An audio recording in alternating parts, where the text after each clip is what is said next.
Chapter 555. Next time, she would never come to such an occasion again. Yun Shishir. A familiar voice came from behind her. Yun Shishir turned her head and saw Mu Wanru, who was wearing a sexy long dress, standing behind her with an arrogant posture and staring coldly at her. Mu Wanru. Yun Shishir's face turned pale and anger appeared in her eyes. It's her. How dare this woman appear in front of her? The two women looked at each other in silence. The confrontation seemed to have returned to 15 years ago in the welfare home. Mu Wanru stood arrogantly in front of her and accused her of being a thief. All the humiliation of the past appeared in front of her eyes. At the thought of how this woman had caused her to bear the crime for so long, she gritted her teeth and clenched her fists by her sides. I didn't expect you to be here too. Mu Wanru took the lead to speak. She walked slowly in front of her and stared at her coldly. Go back to your slum. This is not a place for a commoner like you to set foot in. Ah, Mu Wanru, how dare you talk to me like that? Go back to your slum, what an arrogant tone. Shouldn't I be the one saying that to you? Yun Shishir raised her head and laughed in anger. You don't have the right to say that to me, right? Mu Wanru's face was slightly shocked. She was surprised by her strength. In the past, she had a cowardly look that could be bullied by anyone. But now, she was different from before.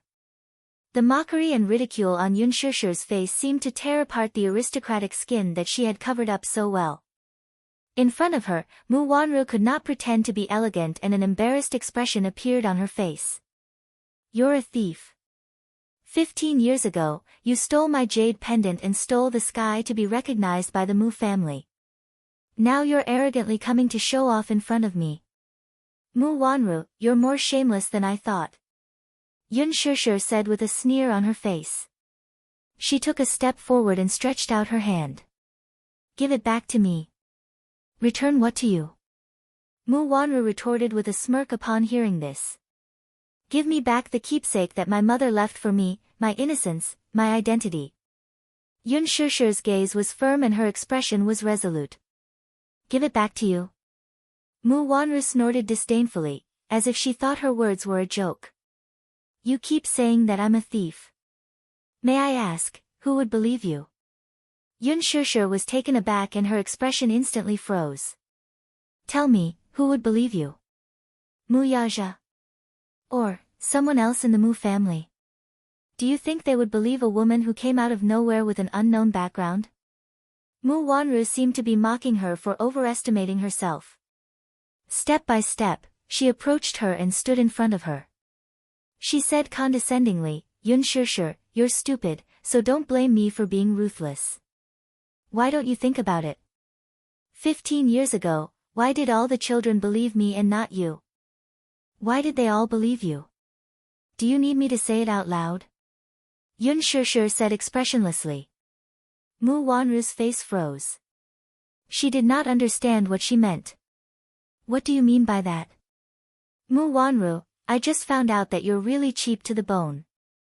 You've been using despicable means since you were young. Yun Shishir looked at her as if she was looking at something disgusting. Her eyes were filled with disgust. Do you think I don't know what kind of shady business you have with the dean? Chapter 556. Did I hit the nail on the head? You don't know what nonsense you're talking about. Mu Wanru's voice was gloomy and filled with panic. Yun Shishir's lips curled slightly as she said indifferently, do you dare to deny the improper relationship between you and the director? Mu Wanru rejected her forcefully, what improper relationship? Do you think I don't know? What happened between you and him?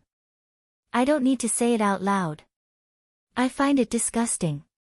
The moment she thought of the scene she had unintentionally stumbled upon when she was young, she did not know what she and the director were doing. When she grew up, she understood the matters between men and women. Then, she suddenly remembered what they were doing. Mu Wanru tried her best to cover up her unbearable past. Now that she had exposed it so blatantly, she flew into a rage out of humiliation and rushed in front of her. She grabbed her by the neck and pinned her against the wall with a twisted and ferocious expression. What do you know? What did you see? She used so much strength that it was almost suffocating. Yun Shusher's face turned red from being choked by her. She almost instinctively kicked her leg. Mu Wanru then hurriedly pushed her away. Cough. Cough, cough. Yun Shusher paused and raised her head. Her eyes were bloodshot. Is it because I know too much that you want to kill me to silence me? Just like 15 years ago. Yun Shusher unconsciously said the words, to silence you. Mu Wanru was startled by her guilty conscience. She instinctively raised her head and glared fiercely at her. Her eyes were filled with viciousness. It was as if a sharp sword was piercing towards her. She knew. Could it be that she already knew who was the one behind the assassination at the amusement park that day? For a moment, Mu Wanru could not figure her out. Yun Shusher did not seem to know what she was feeling guilty about. She only said slowly, a few years ago, the director committed the crime of molesting children and was sent to prison. On the surface, he was well dressed, but in reality, he was a beast dressed in human clothing. How many children had been destroyed by him? But Mu Wanru, you are different. The children all avoid him like he's a snake or a scorpion, but you're sticking to him in exchange for benefits. Yun Shusher's words were so straightforward that Mu Wanru's face turned ghastly pale. She paused for a moment before continuing, that day in the bathroom, I bumped into you guys, so you deliberately took revenge. You were afraid that I would reveal this matter and threaten your image and status in the hearts of the children, so you couldn't wait to suppress me, right? So that's why you pushed me into the pond that night as if you didn't mean to. I stood out to testify, but no one believed me. Why? Because in the hearts of all the teachers and children, you are as pure and flawless as a princess. No one would believe that you would do such a thing. Even if you stole my jade pendant, everyone will only suspect that I deliberately framed you. Mu Wanru glared at her with bloodshot eyes, her shoulders trembling uncontrollably. Yun Shusher, shut up. Chapter 557. Mu Wanru screamed at the top of her lungs, shut up. Yun Shusher, shut up. Have you said enough? Is it enough? Not enough. Yun Shusher interrupted her expressionlessly as her lips curled into a cold arc. Shouldn't I be asking you this? More than 10 years, it should be enough. Aren't you going to return the things that don't belong to you to its rightful owner? Mu Wanru clenched her fists tightly. Suddenly, she let out a shrill laugh. A look of disdain surfaced on her heavily made-up face. Who's going to believe your words? I am the real young madam of the Mu family. Now and in the future. Yun Shusher, you don't have the right to fight with me. Yun Shusher's eyes were as cold as ice, but she said coldly, yes, I don't have the right to fight with you because these things originally belonged to me. She slowly walked towards Mu Wanru until she was right in front of her. Yun Shusher suddenly grabbed Mu Wanru's collar and gave her a tight slap across her face. The one who doesn't have the right to fight with me is you. Mu Wanru was shocked and angry after being slapped so suddenly. The anger in her eyes was about to burst out. You dare to hit me? Why wouldn't I dare? Yun Shusher's lips were cold as she gave her another slap across her face. Mu Wanru grabbed her collar with the back of her hand.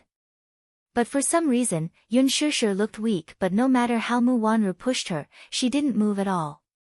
What Mu Wanru didn't know was that Yun Shusher had learned some judo when she was young. Even if she didn't master it, it was easy for her to deal with a weak woman like Mu Wanru. Yun Shusher, you dare to hit me, you will regret it. Regret? I'm just teaching AB*TCH a lesson, why would I regret it? Yun Shusher raised her hand high, her eyes filled with sorrow. How dare you? I dare you to hit me. Mu Wanru threatened in a shrill voice. I'm pregnant now. If you dare to hit me, can you bear the consequences? Yun Shusher's eyes froze and her movements froze in an instant. Her face seemed to have frozen. What? Didn't you hear me clearly? I'm pregnant. If you hit me and hurt the baby in my belly, can you afford the consequences? Mu Wanru saw her stiff expression and smiled proudly. Are you trying to trick me again? You were diagnosed with infertility a long time ago. Yun Shishir obviously didn't believe her words so easily. Why would I lie to you? Didn't you see it last time? I just found out that I have morning sickness. Mu Wanru admired Yun Shishir's cold expression with satisfaction.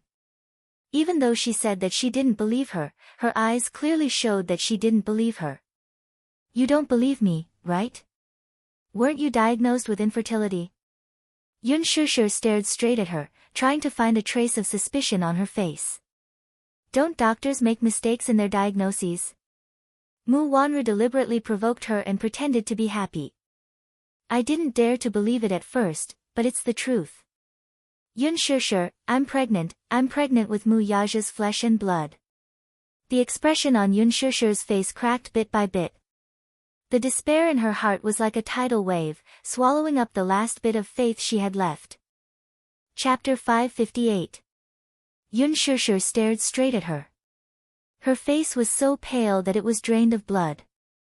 Mu Wanru stared at the change of expression on her face and suddenly laughed mockingly. It can't be, Yun Shishir. Don't tell me you've fallen in love with him. Do you think he really loves you? Do you think he really cares about you? He's just playing with you.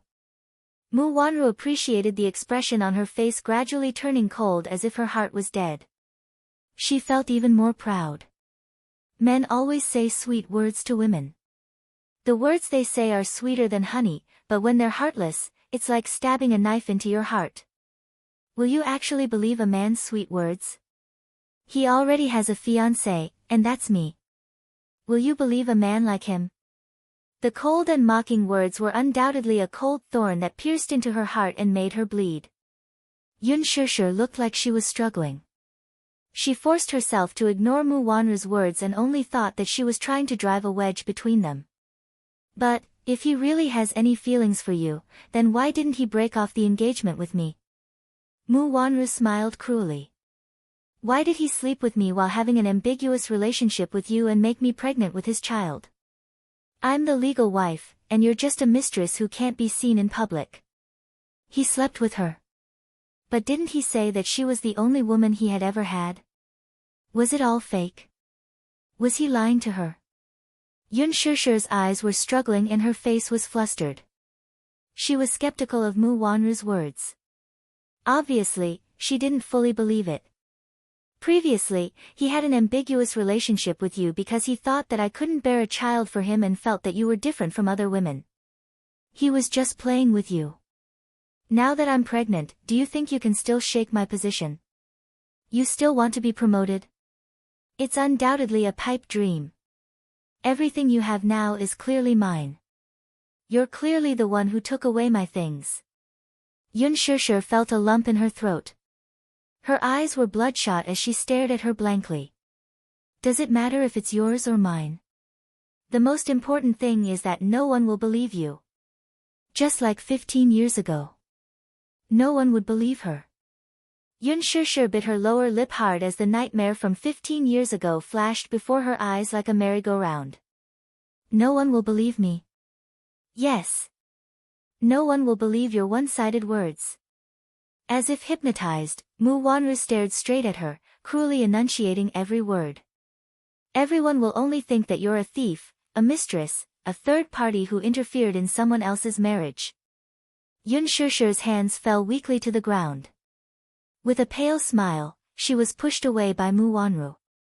She staggered a step and her body was caught off guard as she fell backwards. However, she fell into a warm and powerful embrace at the right time. Then, a firm and deep voice said above her head, I believe you. Yun Shishir was awakened by the voice. Her blank eyes regained some focus. She raised her head and saw Gu Xing's calm and gentle face. His gaze fell on her pale and bloodless face, revealing a hint of indulgence. I believe you. Even if everyone in the world doubted her and didn't believe her, he believed every word she said unconditionally. Mu Wanru saw that it was Gu Xingze and was unprepared. She looked at him nervously, not knowing how much of their conversation he had heard. Chapter 559. Gu Xingze raised his head and glanced at Mu Wanru. His voice suddenly became cold and gloomy. Why aren't you getting lost? Mu Wanru was surprised by his attitude. He actually yelled at her because of Yun Shishir. She immediately said angrily, Gu Xingze, you actually, get lost. Gu Xingze lost his patience. His eyes were cold and sharp. Mu Wanru's anger could not be quelled, but knowing the superstar's background, she could not be bothered to bicker with him. She had achieved her goal, so she was not willing to stay here any longer. With a snort, she stomped away in her high heels. Gu Xingze lowered his head to look at Yun Shishir. He saw that she lowered her head and her shoulders were trembling slightly. He called her name a few times, but he did not get a response. Shishir. What's wrong with you? Gu Xingze was helpless. He held her face with both hands. When his fingertips touched her cheeks, he touched a patch of skin. Gu Xingze was shocked. He bent down slightly. Yun Shishir turned her face away. She brushed his hands away and avoided his touch. She lowered her head even more and turned her back to him. A trembling and forbearing voice came. Gu Xingze, I'm fine. Don't worry about me. Go and accompany your friend. Yun Shishir bit her lower lip so hard that it almost tore through the skin. She endured and swallowed all the broken sobs into her stomach.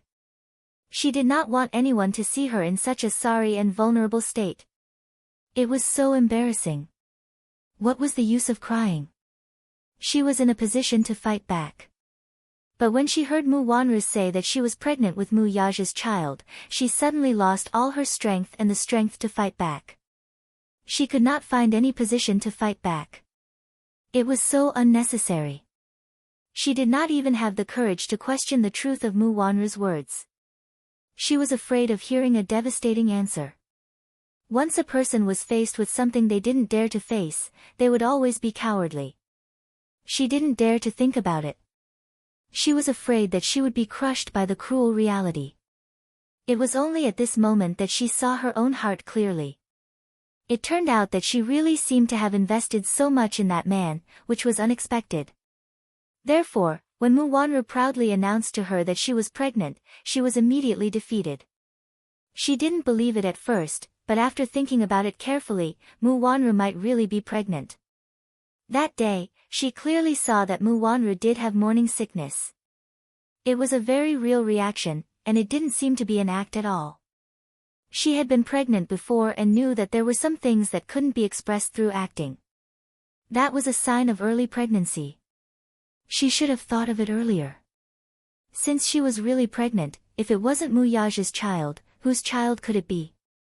After all, she was his fiancée. Why couldn't he touch her when it was perfectly justified? Mu Yaja should have known. Mu Wanru should have been eager to tell him about such a good thing. Since he already knew, why would he still make such a vague promise to her? Could it be that her feelings were so easily played with? Yun Shishir thought of Mu Yaja leaning against her ear and making those promises. She felt that it was extremely funny. She pursed her lips and raised her eyebrows. She wanted to laugh, but when the laughter escaped from the corner of her mouth, it became a trembling sob. You only know how to cry. You only know how to cry. What are you crying for? She gritted her teeth and wiped away her tears forcefully. She really hated being so weak. She really hated being so pretentious. But she wasn't a third party. Chapter 560. Hadn't it been like this for the past 15 years? She was already used to it. Mu Wanru was pregnant. So what? Did it have anything to do with her whose child she was pregnant with? She didn't care at all. She didn't care at all. Ha, she was just playing around with Mu Yaja. Who was falling in love with him? I will tell the world that you are Mu Yaja's woman.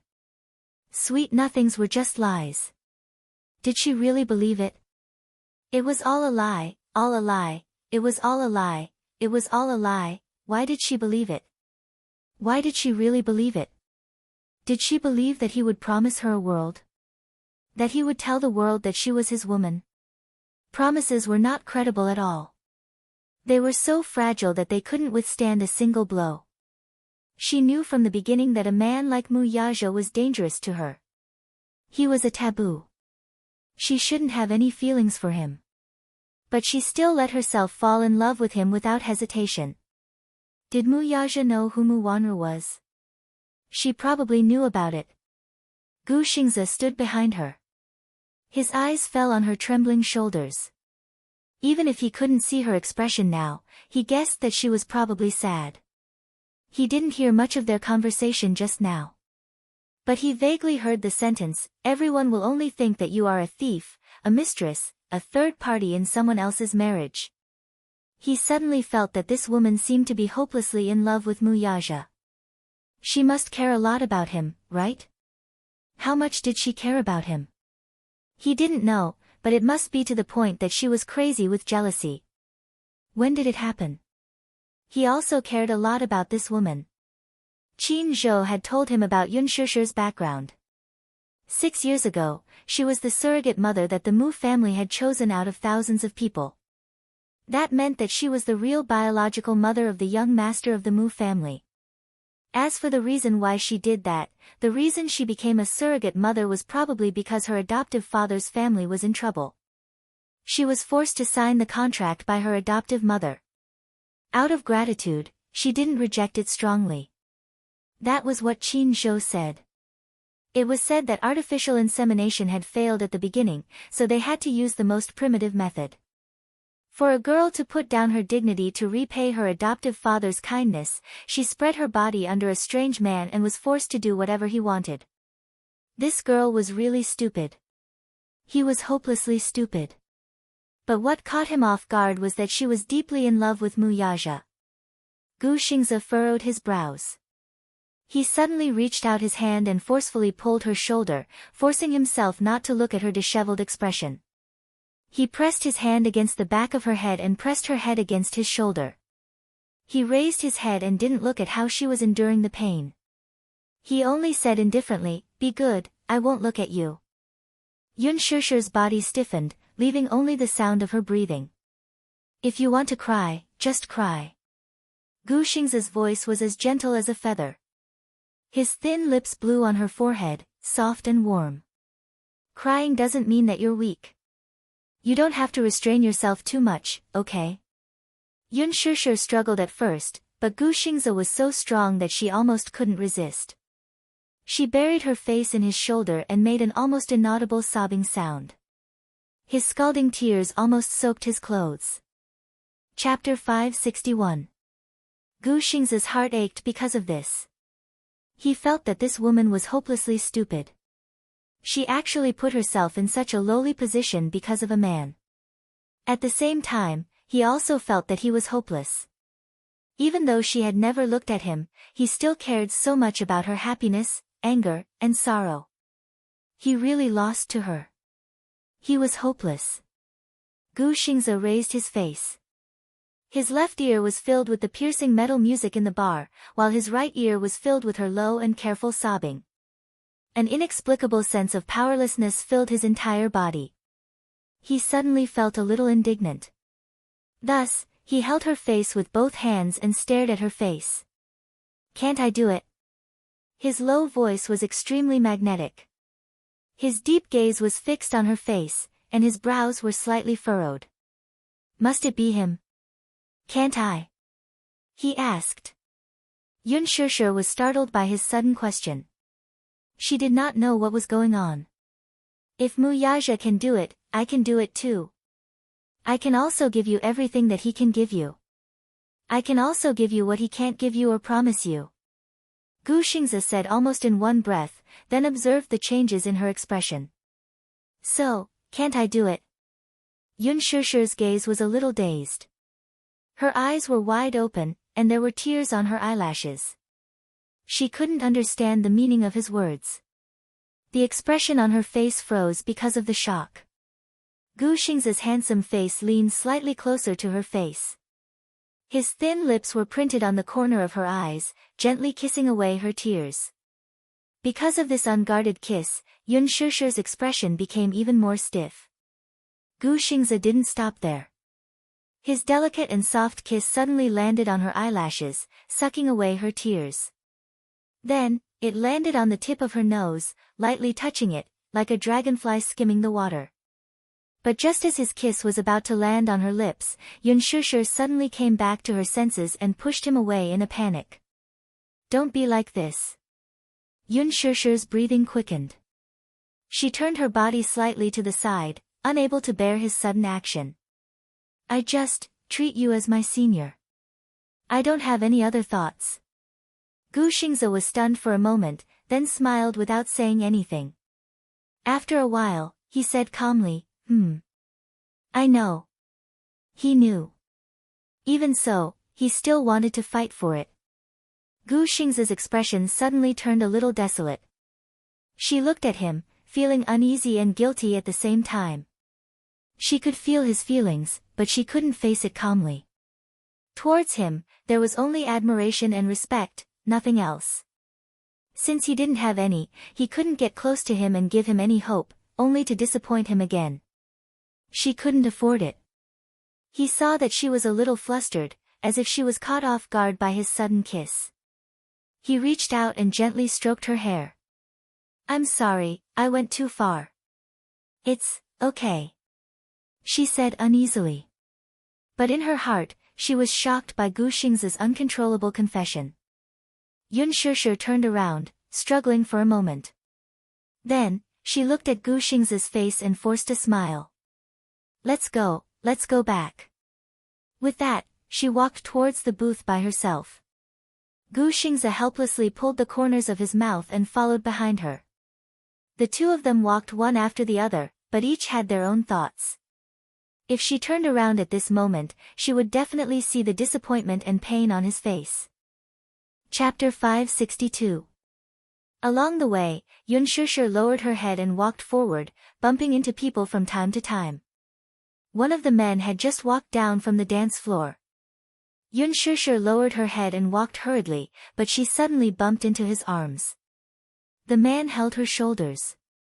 When he lowered his head and saw that the woman who bumped into his arms was so pure and seductive, he thought that she was deliberately trying to attract his attention and throw herself into his arms. Yun Shusher raised her head and saw that she had bumped into someone. She immediately apologized and wanted to leave, but the man grabbed her wrist. What's wrong? Didn't you throw yourself into my arms? Why are you leaving? Are you trying to play hard to get with me? When Gu Xingze saw this, he was slightly annoyed. However, she was the one who was annoyed.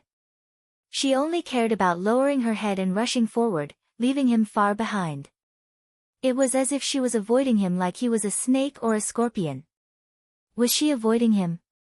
Was it because he seemed to have lost control of himself and said those words? He went forward and put his arm around Yun Shusher's shoulders. When the man saw this, he wanted to continue pestering her. Gu Xingze lost his patience and kicked him aside expressionlessly. Get lost. Don't get in the way. After that, he expressionlessly grabbed Yun Shusher's wrist and walked away.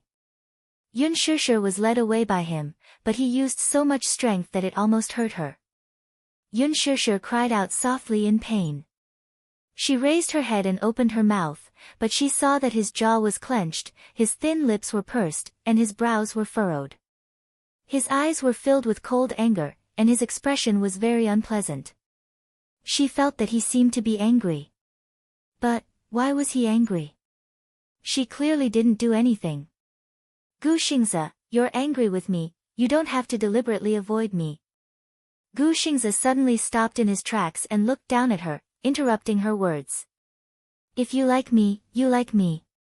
If you don't like me, you don't like me. I just don't like to suppress myself. Yun Shusher was stunned. I won't force you to like me, so you don't have to avoid me like this. Do you understand? I know, Gu Xingze rubbed his forehead, feeling a headache coming on. He suddenly realized that he had lost his composure. I'm sorry, he practically carried her all the way back to the booth. He walked very quickly with his long legs and big strides.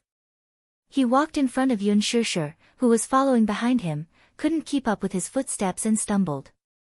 She allowed him to grip her wrist so tightly that it was as if he wanted to break her wrist.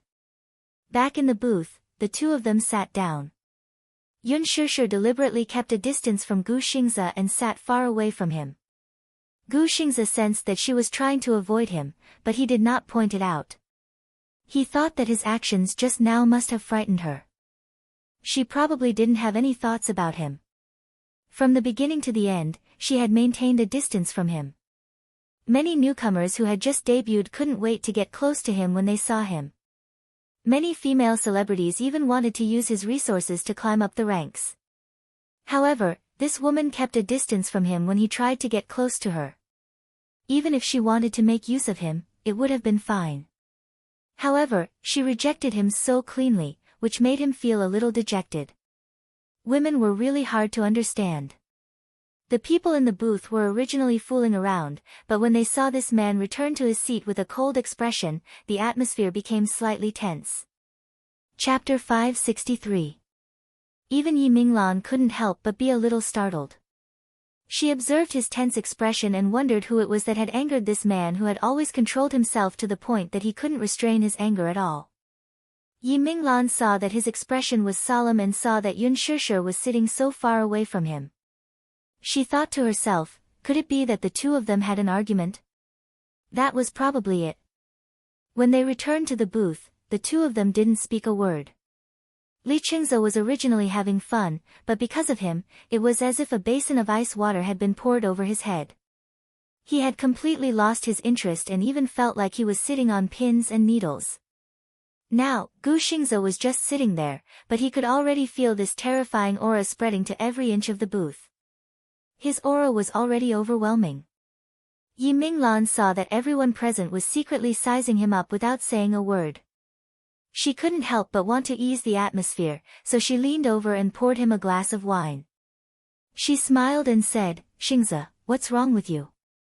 As she spoke, she lowered her voice and said, "Just now, I was too willful. Don't be angry with me anymore, okay? I'll toast to you with this glass." After she finished speaking, Yi Minglan downed the glass of wine in one gulp.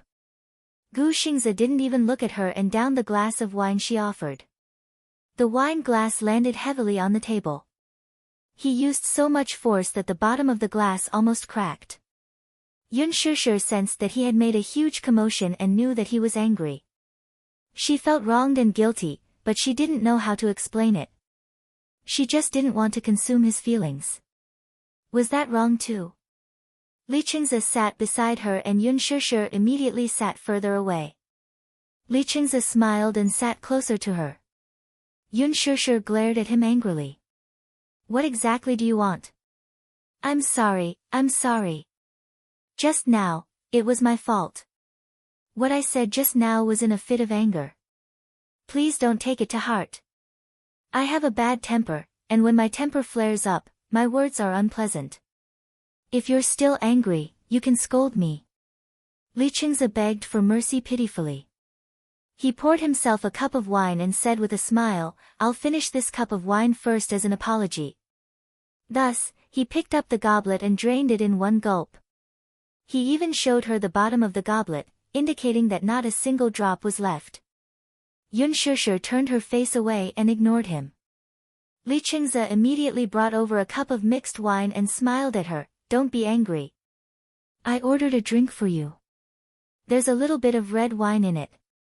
The alcohol content is very low, but the taste is very unique. It has always been this shop's signature drink. Take it as my apology to you."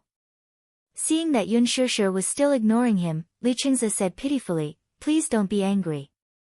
I was a jerk just now. If you want me to slap you, just say it, that's enough." Yun Shishir sighed. "I'll drink it, but can you stop bothering me after drinking it?" What a big tone.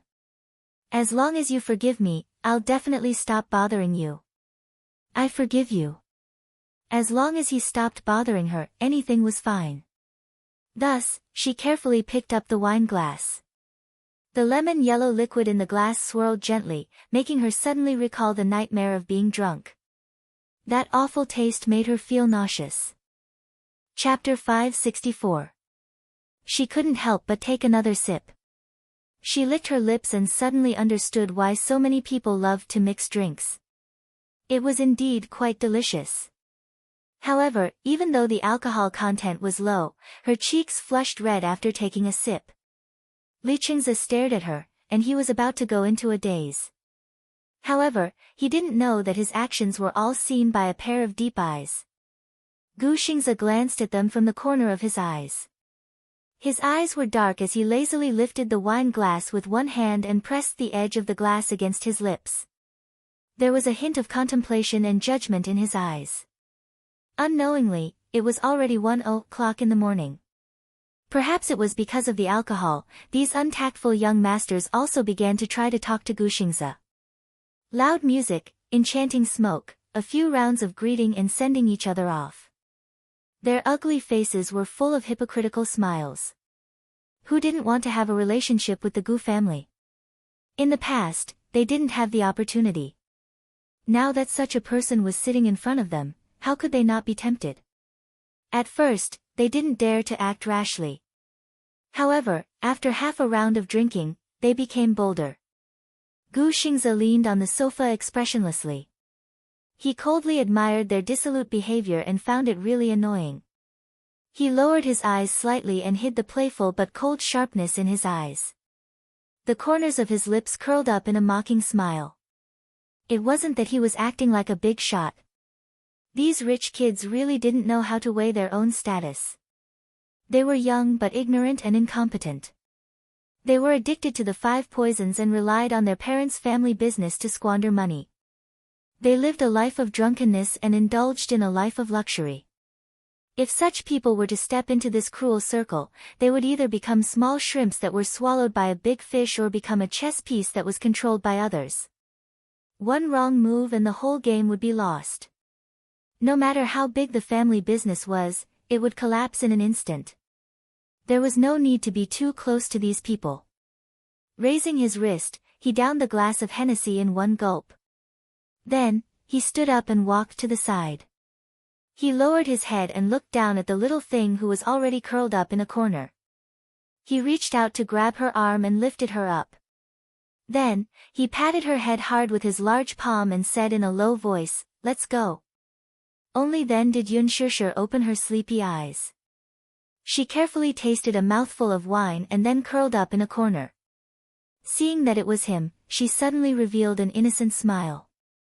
Her laughter was like a gentle breeze blowing through a silver bell, crisp and pleasant to the ear. Gu Xingze could not help but frown slightly, but he was a little dazed by this seductive smile. After getting drunk, she had lost the innocence she had when she was sober. Instead, she had gained an enchanting charm. Half of her face seemed to have been dyed with peach blossoms. She was beautiful and moving. She wobbled as she tried to stand up, but her legs gave way. She stumbled and bumped into his chest. Ugh! She moaned softly and rubbed the tip of her nose in pain. It seemed like it hurt. Drunk?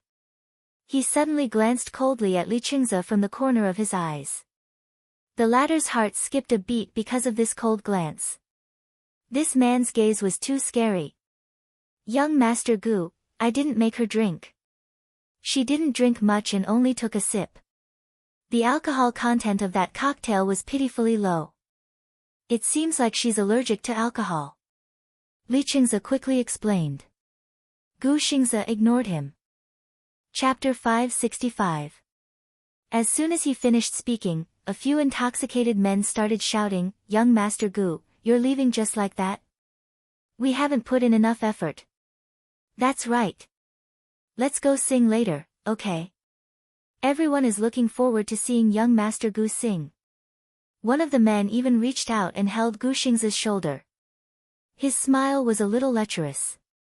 "Young Master Gu, are you planning to go back and indulge in the night of spring?" His gaze fell on the woman in his arms, and the meaning in his eyes was unclear. Yi Minglan was instantly annoyed when she heard this. These imbeciles, how dare they make a joke about Gu Xingze? The man was already very drunk, and his actions became bolder. He patted Gu Xingze's shoulder again and teased, "This woman isn't worth young Master Gu's effort, right?" If young Master Gu likes her, I'll give you some women. I guarantee that you'll like her. Gu Xingze turned his face expressionlessly. He lowered his gaze and stared coldly at the hand on his shoulder. His brows were slightly furrowed, and his cold gaze was as if he was looking at something filthy. The man couldn't help but sober up a little because of his sharp gaze. He immediately retracted his hand and shrunk his head back in fear. Yi Minglan was extremely angry. She still had a sweet smile on her face as she said to him, "Young Master Gu, thank you for coming today." "No need." Gu Xingze didn't even turn his head as he replied indifferently. He then pulled Yun Shishir into his arms. Yi Minglan's face instantly fell when he left with her. She turned around and swept her gaze across the crowd angrily. She was so angry that she laughed. A bunch of shameless idiots. "Io, what's wrong, Sister Minglan? Who made you angry again?" That's right, that's right. How did we embarrass you this time?" Yi Minglan pursed her lips coldly. "You're all really capable. How dare you say such things? You still want to claim your relationship with young Master Gu? What's his status and what's your status? Don't you know how to be more respectful? I'm really ashamed of you." Some people were unhappy when they heard this. "What do you mean by that? Isn't she just an actress? You don't know this, do you? Gu Xingze was the young master of the Gu family in Beijing." "Ha! He was just an illegitimate child because his status in the Gu family was not as high as his brother, Gu Jinglian. However, Minglan, your words are too harsh." That's right, that's right. Don't be so harsh with your words. It's your birthday today, so we're here to support you. But don't be so overbearing. Don't make everyone unhappy." Yi Minglan's smile turned colder. "What do you think? You guys are really a bunch of idiots. How dare you make fun of young Master Gu? You've really disgraced me." Li Qingze's mood was also ruined by her. He said unhappily, "Isn't it just Gu Xingze? Is it necessary to treat us like this for him? I just can't stand that brat, he's so arrogant." Gu Jinglian was the head of the Gu family. I've never seen him put on such a face before. What right does he have to put on such a high and mighty attitude towards us? Chapter 566. Li Qingze was also a little angry. He had been suppressing his anger because of Gu Xingze and had nowhere to vent it. Now that he had been scolded by Yi Minglan, he finally exploded and roared out. "Bah! Damn it! Yi Minglan, what do you mean? Young Master Gu is always fawning over him. What ability does he have? The Gu family? Ha! So what if he's from the Gu family? I heard that he's just the illegitimate son of old Master Gu's mistress outside. Does the Gu family think they can do whatever they want? Why? Does Gu Xingze think he can trample the Li family under his feet?" Yi Minglan's eyes flashed with disdain. Trample? Not just trample. If Gu Xingze had such thoughts, he could easily crush the Li family. Li Qingze saw her look of disdain and contempt and sneered. He said rudely, "Yi Minglan, my status is low and I'm not worthy of you, okay?" After that, he took his coat and walked away without looking back. "Alright, stop arguing. This birthday is so unlucky. Everyone, let's go." Sigh. Sister Minglan has high standards. We're not the crown prince of the Mu family or the young master of the Gu family. Sister Minglan definitely won't like us. Someone mocked and ridiculed. What do you mean? Nothing. We also think it's meaningless. Let's go. Everyone stood up. No one was willing to accompany them, which meant that the drinking stopped. Yi Minglan stood on the spot and looked at the people leaving. She was so angry that her whole body trembled. Outside the door, when Gu Xingze carried Yun Shishir into the car, she was already sleepy. She was curled up in a corner with her eyes closed. The air conditioning in the car was a little cold. He specially instructed the chauffeur to lower the air conditioning. The scenery outside the window kept passing by. The neon lights of the city were bustling. The nightlife of the young people had officially begun. Gu Xingze stretched out his hand and pulled Yun Shishir closer to him, allowing her to lean on his shoulder. He gently lowered his head and saw that her eyelashes were drooping. She seemed to be very sleepy. He raised his hand and gently brushed aside the messy hair on her forehead. Under the moonlight, her face was like jade and porcelain, bright and beautiful. But even though she was so close, there was still a strong sense of loneliness that surrounded him. Sometimes, the most strange thing was that the person you liked was clearly by your side, but you couldn't touch her heart. Gu Xingze raised his hand to touch her face, but the image of her hiding in the bar flashed across his eyes, and his movements suddenly stiffened. He smiled helplessly and slowly retracted his hand slowly. The moonlight cast a deep shadow on her face. Her eyes, which were covered by her bangs, were slowly opening. She was clearly awake, she was just pretending. Knock knock knock knock, the knocks on the door were exceptionally clear in the quiet night. Yun Tianyu immediately woke up from the sofa and hurried to the door in his slippers. When he opened the door, he saw Gu Xingze standing at the door with Yun Shishir in his arms. The little lad's expression changed. Mommy. What happened to Mommy? Gu Xingze's heart skipped a beat when he saw the little lad. His expression froze. The little lad before him had a handsome face similar to Yun Shishir's. Was he her son? Chapter 567. With that, he pointed to the TV screen in the living room, which was still flashing with light. It was currently playing a movie starring Gu Xingze, Bamboo Dragonfly, which was also directed by Lin Fengtian. Gu Xingze was stunned for a moment before his lips curled up. He had seen this child before, and he looked exactly like the Mu family's young master. He guessed that this child was one of the twins and Yun Shishir's son. What a smart little brat. Gu Xingze returned to his senses and smiled. You're so cute. What's your name? Yun Tianyu. The little lad obediently put his hands behind his back and nervously looked at Yun Shishir, who was in his arms. He asked quizzically, what's wrong with Mommy? She drank. The corner of his lips twitched violently as he felt a little angry. She drank again. Stupid Mommy. She obviously can't hold her liquor, yet she still forced herself to drink.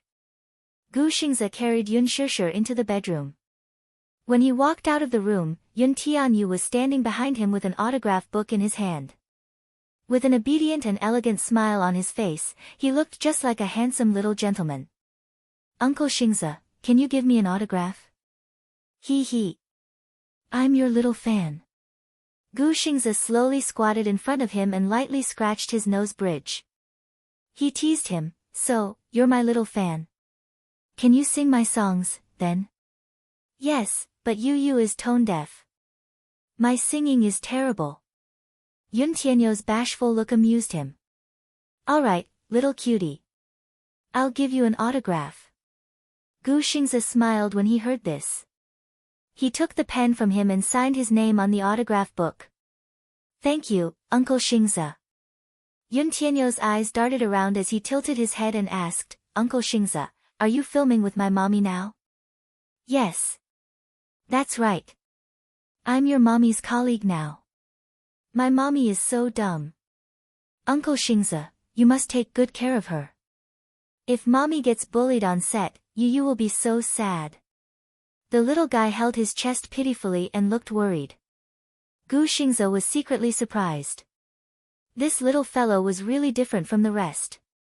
Other children of this age were still immature and couldn't even speak fluently. However, this child was not ordinary.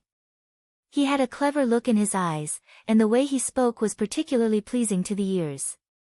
What was even more commendable was that he doted on Yun Shishir very much. She was a sensible and obedient child. Gu Xingze nodded and said, Yu, don't worry. Uncle will take good care of your mommy.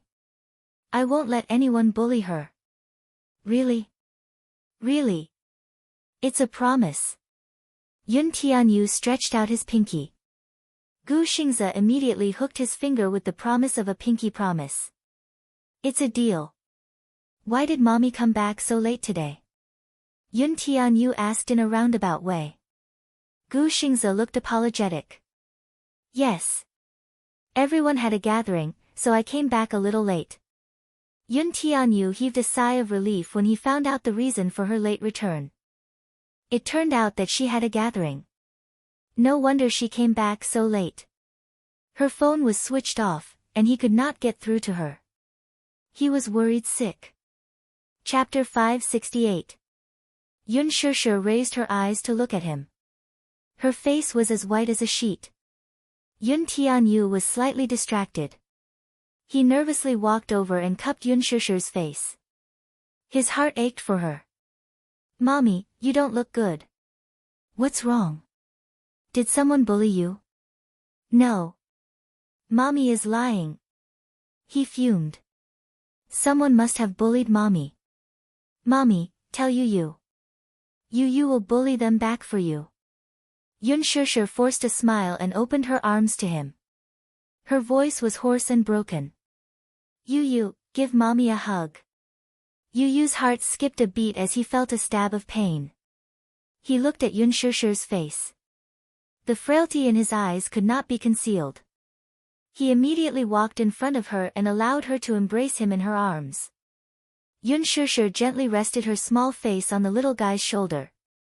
With the child's warm and soft body in her arms, her cold heart actually regained some warmth due to this warmth.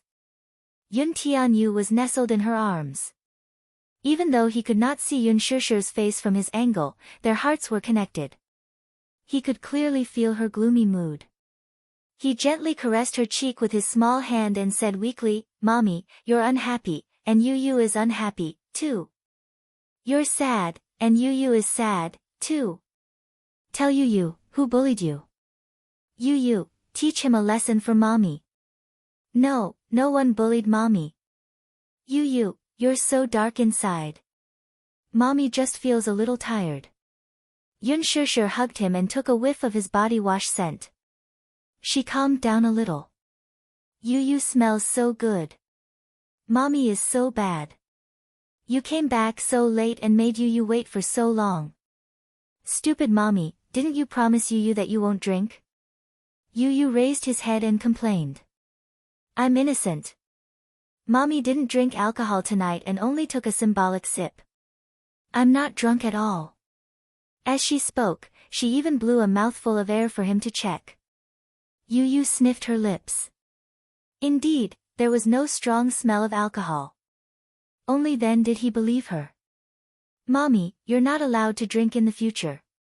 Not even a drop. I know. Master Yu. She suddenly cupped his face and rubbed her nose against his intimately. Yu, Mommy will be with you for the rest of my life. Will you despise Mommy when I'm old?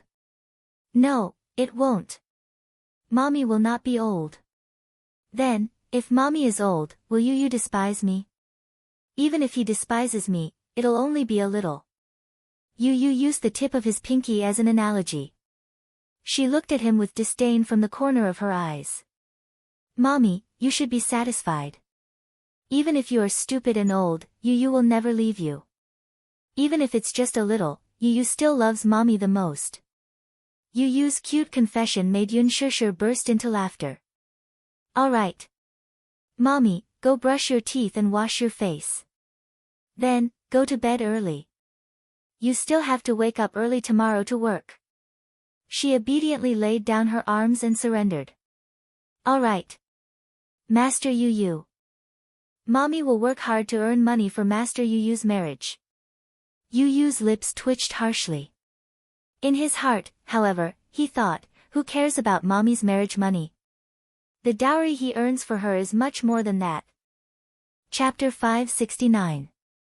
The next day, Yun Shishir officially joined the cast. Early that morning, news about the opening ceremony quickly swept the headlines. The extravagant cast, top-notch production team, and the ambiguous relationship between the male and female leads became the hottest topic of the day. Several pages published photos of the male and female leads at the opening ceremony. Gu Xingze's handsomeness, Yun Shishir's purity, and rather good looks attracted enough popularity. The Green Apple had yet to be released, but with the help of the media, it became a hit. At the same time, the final photos of The Green Apple were released on the official Weibo account. Unlike other movies, which had relatively rough final makeup photos, the final makeup photos of The Green Apple could be said to be exquisite. Once it was released, it immediately attracted the attention of fans of the original novel and quickly became the #1 topic on Weibo. The author of the original novel even shared the post with high praise and said that she was looking forward to the movie. At first, Gu Xingzi's fans almost dominated the comments section of the official Weibo account, criticizing Yun Shishir. There was no other reason. Almost every female actress who acted with Gu Xingzi would be attacked by Gu Xingzi's fans. However, the final photos soon attracted the attention of loyal fans of the original novel. Whenever a novel was adapted into a television series or movie, it would attract the criticism of the original novel's fans. A novel was a novel, and readers would always fall into a beautiful fantasy. However, once it was adapted into a television series, if the casting was not good, the lead was not good-looking, the acting was flawed, and the script was not changed well, it would undoubtedly destroy the original novel. Fans of the original novel would naturally not buy it. However, Lin Fengtian's pursuit of a movie was extremely meticulous. When the male lead of the movie was announced to be Gu Xingzi, many fans of the original novel expressed their concerns on the forum. In the original novel, Yin Dongyu had almost crossed the screen from a teenager to a young adult. Gu Xingzi was already 28 years old, and many fans of the original novel were worried that Gu Xingzi would be too old to play the male lead. However, this concern disappeared after Gu Xingzi's final photos were released. Gu Xingzi's face was exquisite and there was no doubt about it.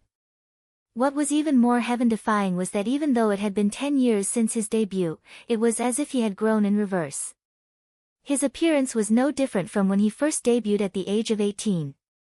The only difference was that the immaturity he had when he first made his debut had faded away. The current him had the demeanor of a heavenly king. After Yun Shishir's photo was released, it also attracted countless compliments. The original novel, The Green Apple, was a bestseller and had millions of fans. Many fans were worried that Lin Fengtian would use a newcomer this time. Yin Xiaochuan's characteristics were very difficult to replicate. There were some areas that could be made up for with acting. Yin Xiaochuan, on the other hand, had an aura that ordinary actors didn't have. During the audition period for the female lead of The Green Apple, fans of the original novel had launched a poll, hoping to see which female artist would play the lead role. As a popular starlet, Yang Mi's votes had always been high. However, the fans of the original novel did not buy it. They felt that the voting was too lousy. Yang Mi couldn't portray Yin Xiaochuan's innocence. She reeked of rouge and looked old. She didn't have the naivety of a student at all. However, when Yun Shishir's pure and refined final photos were released on the official Weibo account, the fans of the original novel were in an uproar. Acting as himself, this was clearly acting as himself. Chapter 570. Fans of the original novel were spamming the official forum of The Green Apple. Some asked for the name of this newbie actress who was playing the female lead. Some expressed their anticipation for the release of the movie and wanted to support it to the end based on the looks of the two main leads. Some supported Lin Fengtian and praised The Green Apple for being a production team with a conscience. They had put in a lot of effort in the casting and believed that the movie would be beautiful. Some hoped that Lin Fengtian would do his best to recreate every detail of the original novel. On the set, Mu Shi kept scrolling through Weibo. She had previously applied for Yun Shishir's Weibo account, and in just a few days, it had gained 2 million followers. 2 million. Gosh, this is simply a miracle. One must know that gaining 2 million followers in a few days was already a huge achievement for a newbie actress. This meant that Yun Shishir's popularity was increasing day by day. It seemed that everyone was looking forward to seeing her in action. Yun Shishir walked over after her makeup was done. She thought that her assistant was watching an interesting video when she saw her sitting alone in a chair. However, it turned out to be a fan's message on Weibo. "What are you doing?" Yun Shishir whispered into her ear. She was startled. When she looked up and saw that it was her, she patted her chest. Scary. Shishir, you're here.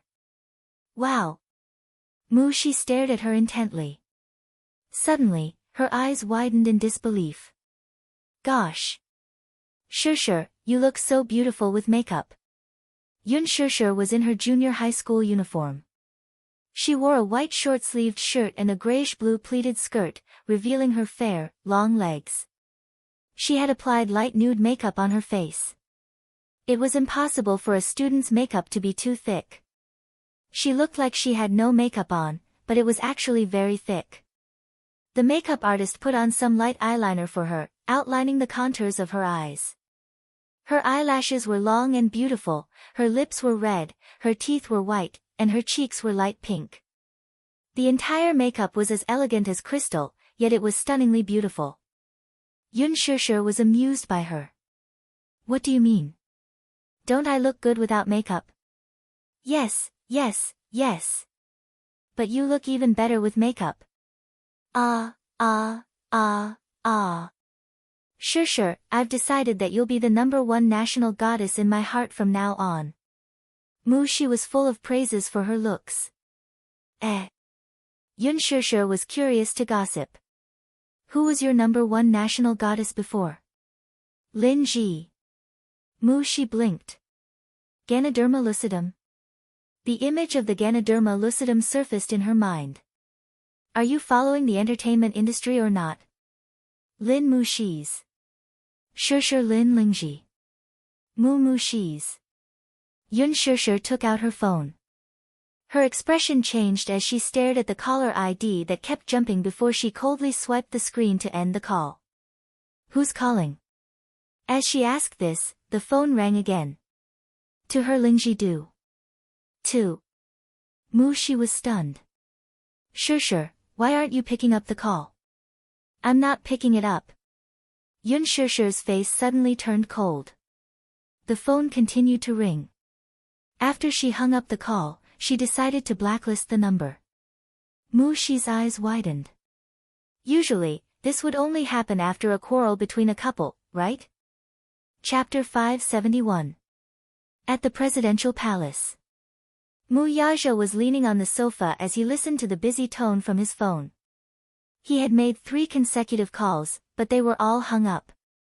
He was already fuming inside. When the 4th call was made, it was already unreachable. The 5th call, the 6th call, the robotic female voice informed him that he could not get through at all. Yaja's handsome face stiffened. His gaze fell on the phone screen, and his cold voice showed his displeasure. What's going on? Is the phone broken? Minyu, who was observing his expression, said, cough. Boss, in this case, it's usually because your number has been blacklisted. Blacklisted? What does blacklisting mean? Yaja raised his eyes and asked in a dangerous tone. Minyu glanced at the man's icy face and carefully explained, blacklisting means that the phone has a blacklist function. Once a number is added, it can't be called anymore. As the name suggests, it means that your number has been blacklisted, and you can't be reached. Bang! The crystal goblet on the table fell to the ground and shattered into pieces, causing water to splatter everywhere. Blacklisted? This woman.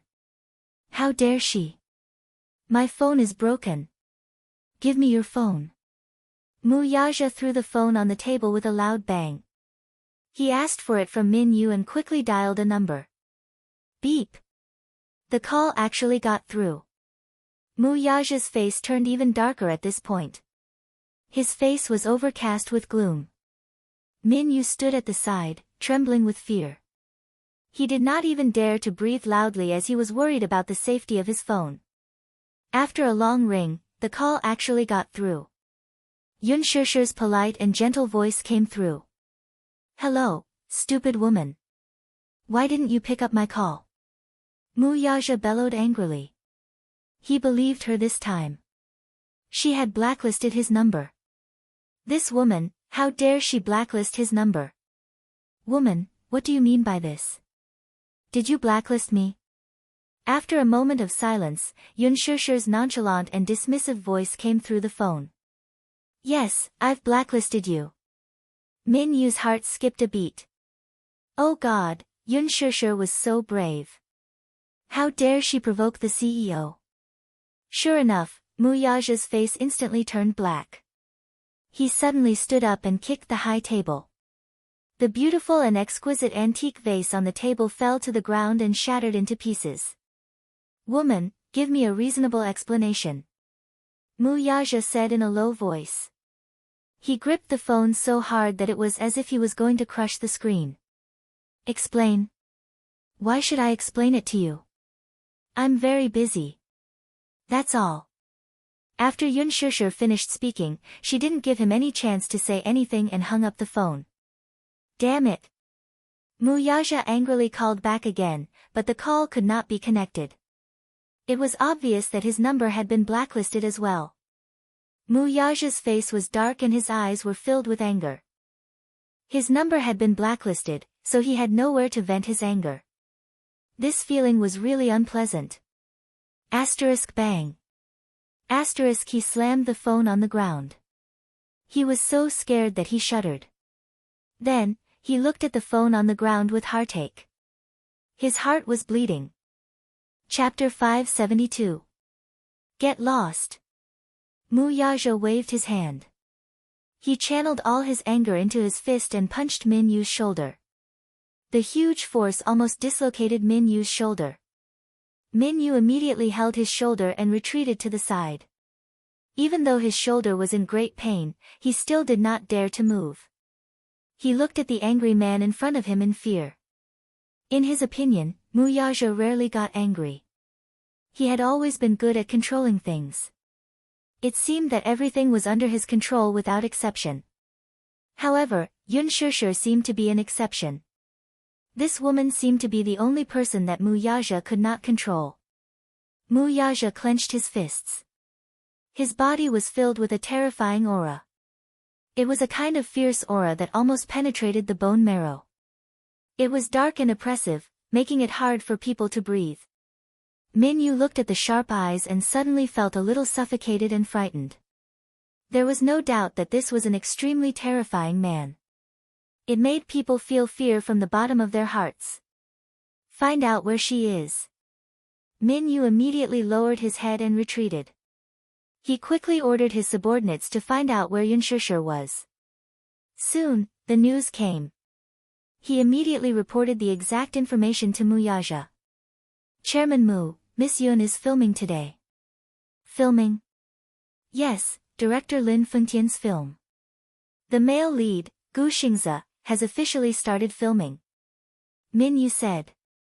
Mu Yaja frowned and immediately ordered, book a flight back to China. Min Yu was shocked and immediately asked, are we going back now? Now, go and book a flight right now. Min Yu was a little hesitant. But, Chairman Mu, about the follow-up of the acquisition tomorrow, don't you understand what I'm saying? Mu Yaja turned around and looked up. The anger in his eyes was about to burst out in the next second. Or are you saying that even you want to go against me? Min Yu was shocked. He lowered his head and said in a trembling voice, I wouldn't dare. Mu Yaja glared at him fiercely. Book a flight. Now, immediately, right now. Yes.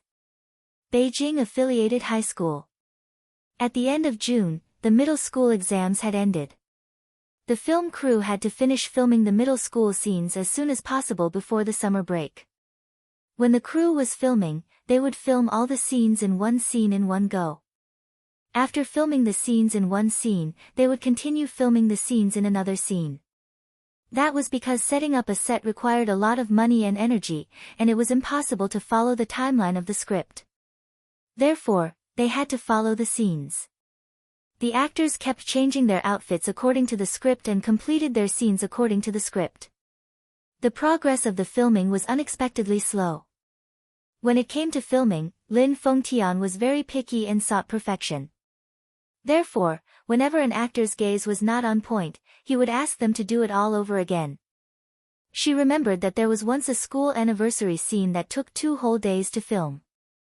This was because Yang Cheng, who was standing in the first row, was often distracted. For the past few days, her condition seemed to be a little off. Her eyes were unfocused, and there were a few times when Lin Fengtian used the loudspeaker to scold her. There were a few days in June when the sun was still very hot. It was more than 35 degrees Celsius, and it was extremely stuffy. All the actors and actresses stood under the sun for a long time because of her mistakes. Those A-list actors and actresses still had the right to hide under the shade and relax in places where they could not be seen. Chapter 573. Because of this, many people had complaints, but they did not dare to voice out their anger. Yang Mi was a big shot and was not someone they could afford to offend. She got her hands on a small air conditioner fan from somewhere and blew at Yun Shishir's face with all her might. She, on the other hand, was sweating profusely from the heat. Yun Shishir's face was covered with a thick layer of makeup. Now that they were filming outdoor scenes and the weather was so hot, she would have to wash it off and reapply it if she were to sweat and ruin the makeup on her face. For the few outdoor scenes, her shots were all close-up shots, so there could not be any blemishes on her face. If her foundation were to fall off and her complexion was uneven, the results would not be guaranteed and would have to be res-hot. Hence, she kept fanning herself with the small air conditioner fan in one hand and the fan in the other. Yun Shishir looked up at her and saw that her face was red from the sun. Her heart ached and she pushed the fan to her. "Look at you, you're so hot. Don't just blow at me, you might get a heatstroke." She was stunned for a moment and then felt touched. "Shishir, I realize that you're very gentle to me. Isn't this how it should be? How many celebrities are gentle to their assistants?" She complained. "You haven't seen it, many celebrities hit and scold their assistants casually. They'll slap them if there's a disagreement. It's tiring to be an artist's assistant. But Shishir, you're so gentle and treat me so well." "That exaggerated?" Yun Shishir was speechless. "Do you know Yan Bingqing?" She lowered her voice and gossiped. Previously, an assistant accidentally guessed her skirt.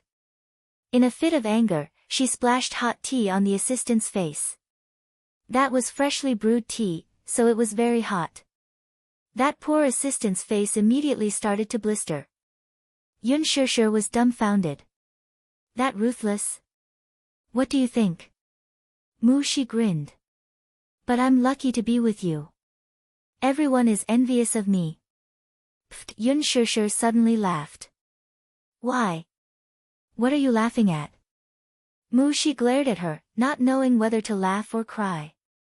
Yun Shishir voiced out her thoughts. "Now that you mention it, it sounds like an ancient harem. Celebrities are like concubines while their assistants are like little maids. They scheme against each other and compete with each other." "Interesting." She could not help but laugh along when she heard that. "Ha ha. That's right. That's how it is in this industry." Yun Shishir's face broke into a smile, but her face turned icy cold all of a sudden. It was so cold that even his shoulders couldn't help but shiver. She turned her head in surprise and saw Gu Xingze standing beside her. He handed her an ice pack that was filled with cold air. "Here. Brother Xingze. Have you finished filming your scenes?" she asked cheerfully. Gu Xingze used to be Qin Zhou's artist, and Shi used to be his assistant. Hence, she and Gu Xingze were considered close. Gu Xingze nodded, opened a can of ice water, and took a big gulp. He also had makeup on his face and wore sportswear, which was different from his usual image on the screen. At this moment, he was as young as a teenager of 14 or 15 years old. He had fair skin, pure and clear eyes, and a gentle scholarly temperament like jade, but he did not lose his vitality and sunshine. He was stunningly handsome. Shi was mesmerized by his handsome side profile as he drank the water. Her heart thumped wildly. Chapter 574. What's there to be envious of? Yun Shishir mumbled. You can act with Brother Xingze. Aya, a handsome man and a beautiful woman are a perfect match. The scene will definitely be beautiful. Shi's heart clenched in excitement. Yun Shishir, however, smiled and said, "All right, stop fooling around." As soon as she said that, the stage supervisor immediately rushed over to greet Yun Shishir. "Shishir, you have a scene next. Get ready." "Okay, thank you." Yun Shishir nodded. She then tidied up her makeup in the mirror and got up to leave. She stayed on the spot, only to see Gu Xingze staring blankly at Yun Shishir's receding figure. There was a momentary daze on his handsome face as his gaze followed Yun Shishir's back view from beginning to end. His absent-mindedness, however, was keenly captured by her assistant. For a moment, she was also a little dazed. To be honest, sometimes, when watching the scenes between the two of them, it was really hard to tell if they were acting or not. Sometimes, no matter how exquisite and meticulous an actor's acting skills were, acting was still acting. If one followed the production team all year round, it was easy to tell if they were acting or not. However, after these few scenes, She sometimes had an illusion. She kept feeling that Yun Shishir was acting. Gu Xingze did not seem to be acting, though. This was because she could clearly see the surging emotions in his eyes when he looked at Yun Shishir. Love and love were intertwined. It was really hard to tell if he was acting or if it was real. Every inch of his gaze, every time they looked at each other, was filled with adoration. Even an experienced actor with superb acting skills would not be able to portray such a feeling. When it came to emotions, it was just acting. If it was real, it was real. Therefore, there were several scenes where Gu Xingze and Yun Shishir acted together in one take. Even the nitpicky Lin Fengtian did not find anything wrong with them.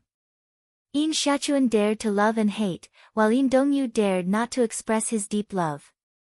This taboo and tangled emotional entanglement was performed perfectly by the two of them. It was simply carefree. Everyone was immersed in the drama. The crew members present were also secretly praising Yun Shishir for her outstanding acting skills and Gu Xingze for his exquisite emotions. Only She had a vague feeling that Gu Xingze was not acting. Could it be that he was too engrossed in the role and the fake became real? Was Gu Xingze interested in Yun Shishir? It was late at night. There was only one scene left between the male and female leads. The scene was set in a music classroom. According to the plot, this was the place where the male and female protagonists first collided. In the plot, there was no one in the school. Yin Xiaochuan pulled Yin Dongyu into the music classroom under the cover of the night and got him to teach her Chopin's Nocturne. Yin Dongyu taught her step by step. Yin Xiaochuan sat beside him and looked up at his side profile in a daze. Suddenly, she leaned forward and kissed the corner of his mouth. Yin Dongyu was startled and the piano music stopped abruptly. Yin Xiaochuan, on the other hand, could not suppress the budding feelings in her heart. She hugged his shoulders and pressed her lips against his. Their first kiss happened in this scene. It was almost one of the climaxes of the movie and was voted as the most anticipated scene by fans of the original novel. Lin Fengtian attached great importance to this scene. Originally, Mu Yaja had given an ultimatum to forbid Yun Shishir from kissing and hugging scenes. Chapter 575. For the sake of the plot, the kissing scenes were all close-up shots. Every change in their expressions, Yin Dongyu's shock, and Yin Xiaochuan's nervousness, had to be vividly displayed through close-up shots. How could they film a double? Unless they found two people who looked exactly like them. Wouldn't that be too difficult? How could there be two identical leads in the world? No matter how similar they were, a double was still a double. It was fine for the close-up shots, but it would not be able to fool the audience. Hence, Lin Fengtian took the risk and decided to act first and report later. For the time being, he would hide it from Mu Yaja and finish filming this scene first. Lin Fengtian's pursuit of acting had become an obsession. The set had already been set up. Yun Shishir sat in front of the piano and gently tapped on the keys. Ding ding dong dong, a melodious sound of the zither flowed from her fingertips. She only played the right hand part and did not add any chords. The beautiful melody, coupled with the quiet night, gave rise to a romantic atmosphere. Gu Xingze stood behind her, sipping his coffee. Looking at her fingering, he suddenly said, "Your fingering isn't very professional." Yun Shusher looked up at him and smiled faintly. "Yes. I learned the piano later on. I didn't practice the basics when I was young, so it's very difficult for me to practice." When she was young, Yun Yeching had enrolled her in an interest class, but she majored in the violin. When she entered university, she chose to minor in piano. Piano required a strong foundation and fingering, but these required a strong foundation from a young age. Hence, her piano playing could fool the average person, but to the professional Gu Xingze, her standard could only be described as ordinary. Gu Xingze sat down next to her and demonstrated the fingering technique. "The fingering technique should be like this. You won't be able to play smoothly with this technique." "Oh," he then corrected her hand shape. "When you play the piano, it's like holding an egg in your hand, like this," he demonstrated once more. "Eh. You seem to be very professional." Yun Shusher smiled. Gu Xingze smiled. "Yun Shusher, I've been playing the piano for 24 years. Do you think I'm a professional?" "Wow, amazing." Yun Shusher praised him from the bottom of her heart. "You're just like Yin Dongyu in the original novel. You're both the prince of piano. I've always thought that men who play the piano are very elegant." A rare warm smile appeared on Gu Xingze's face. "Oh, is that so?" The filming had not officially started, but the two of them were already in character. Gu Xingze was carefully teaching her the fingering techniques and the details of the performance. The cameraman at the side saw that this scene was very loving and quickly recorded it. He planned to post it on Weibo as a highlight of the movie. Lin Fengtian read the script while watching this scene. He lamented, "This is the feeling I wanted." He was satisfied with his choice and gratified. Although Yun Shusher was a newbie, there were very few NGs throughout the filming. He did not know if it was because she was comfortable with such a role, or if it was because she was born with the talent of an actress. Even though he was very strict when it came to filming, her spirituality when acting was simply admirable. A newbie like her was talented, elegant, and good-looking. Even the heavens would not tolerate her if she did not become popular. Lin Fengtian walked over with the script and seriously explained the scene to the two of them, including the facial expressions, eye contact, and other details that he required. Chapter 576. All right. Everyone, get ready. The makeup artist immediately stepped forward to touch up their makeup. The script clerk brought the script board over and held it in front of the camera. The Green Apple, Scene 9, Action. Scene 9, Music Classroom. The night was dark and there were no stars in the sky. In the pitch-black music classroom, the window was suddenly pulled open and the curtains were lifted from the outside. The moonlight poured in, bright and beautiful. Yin Dongyu, played by Gu Xingze, leaned against the window and looked around cautiously. Beside him, Yun Shusher quickly got into character. Yin Xiachuan, who was playing the role of Yin Xiachuan, leaned against his side and curled up into a small ball. She carefully tugged at his sleeve and asked, "Brother, are you sure it's okay?" "Yes." The teacher on duty should have returned to the dormitory to rest. "There's no one in the music classroom," Yin Dongyu said in a low voice. Yin Dongyu lowered his voice and gave Yin Xiachuan a look. "Wait for me outside the door, okay?" "Okay, be careful." Yin Xiachuan nodded obediently and a mischievous smile appeared on her face. Yin Dongyu held onto the windowsill and leaped onto the windowsill. He nimbly flipped himself into the classroom. Yin Xiachuan quickly ran to the classroom door. Soon, the door opened from the inside and she saw Yin Dongyu's smug and bright smile. "Brother, you're the best." Yin Xiachuan cheered softly and excitedly as she entered the classroom. "Shoo. Keep your voice down." Yin Dongyu was afraid that her voice would alarm the security guards. He reached out and flicked his finger on her forehead. "Ouch, it hurts." Yin Xiachuan held her forehead and glared at him coquettishly. Yin Dongyu exchanged glances with her. After drawing all the curtains in the music classroom tightly, he turned on a light. The warm light shone down. It landed on a beautiful and elegant Yamaha tripod piano. Wow! What a beautiful piano! Yin Xiaochuan covered her mouth. Her eyes were filled with amazement. She looked around the piano a few times and a touched smile appeared on her face. All the romantic fantasies she had when she was a girl surfaced on her face. When Yin Dongyu had been practicing the piano since he was a child, she liked to sit by his side and watch him play the boring music over and over again. She really liked that pair of hands that were tapping on the piano keys.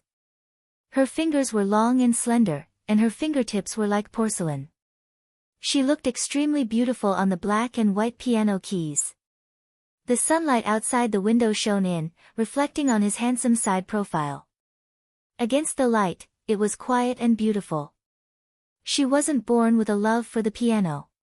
Her obsession with the piano stemmed more from her infatuation with Yin Dongyu. Yin Dongyu watched helplessly as she circled the piano with her hands in her pockets. The corners of her mouth curved into a gentle and doting smile. Brother! How much does this piano cost? Yin Xiaochuan grinded the piano frame like a believer praying, and asked longingly. It's very expensive. How expensive is it? About 200,000, Yin Dongyu said after some thought. Yin Xiaochuan was completely stunned. Her eyes were as big as bells, filled with disbelief. The sound must be amazing. Yes. It's a piano specially designed for performance. Lin Fengtian looked at the image on the monitor and gently rubbed his chin. The plot was progressing smoothly, unbelievably smoothly. Chapter 577. Yin Dongyu's cautiousness and vigilance when he entered the music room through the window, Yin Xiaochuan's uneasiness and nervousness, and Yin Xiaochuan's amazement at the tripod piano when they entered the classroom were all vividly displayed. She completely portrayed the naivety and romance of a 13 or 14-year-old girl. Lin Fengtian sat in front of the camera and held his breath. When the shot ended, he shouted, "Okay." The entire scene was shot without any cuts. Yun Shishir immediately withdrew from her role and walked to Lin Fengtian's side. She walked to the monitor and looked at the last shot. She sized up Lin Fengtian's serious and meticulous expression. Seeing that he was looking at the camera with a solemn expression, she watched the footage again from the beginning. She was a little nervous, afraid that he would not approve of her performance. Director Lin, Shu. Lin Fengtian stopped her and pointed to her close-up on the camera.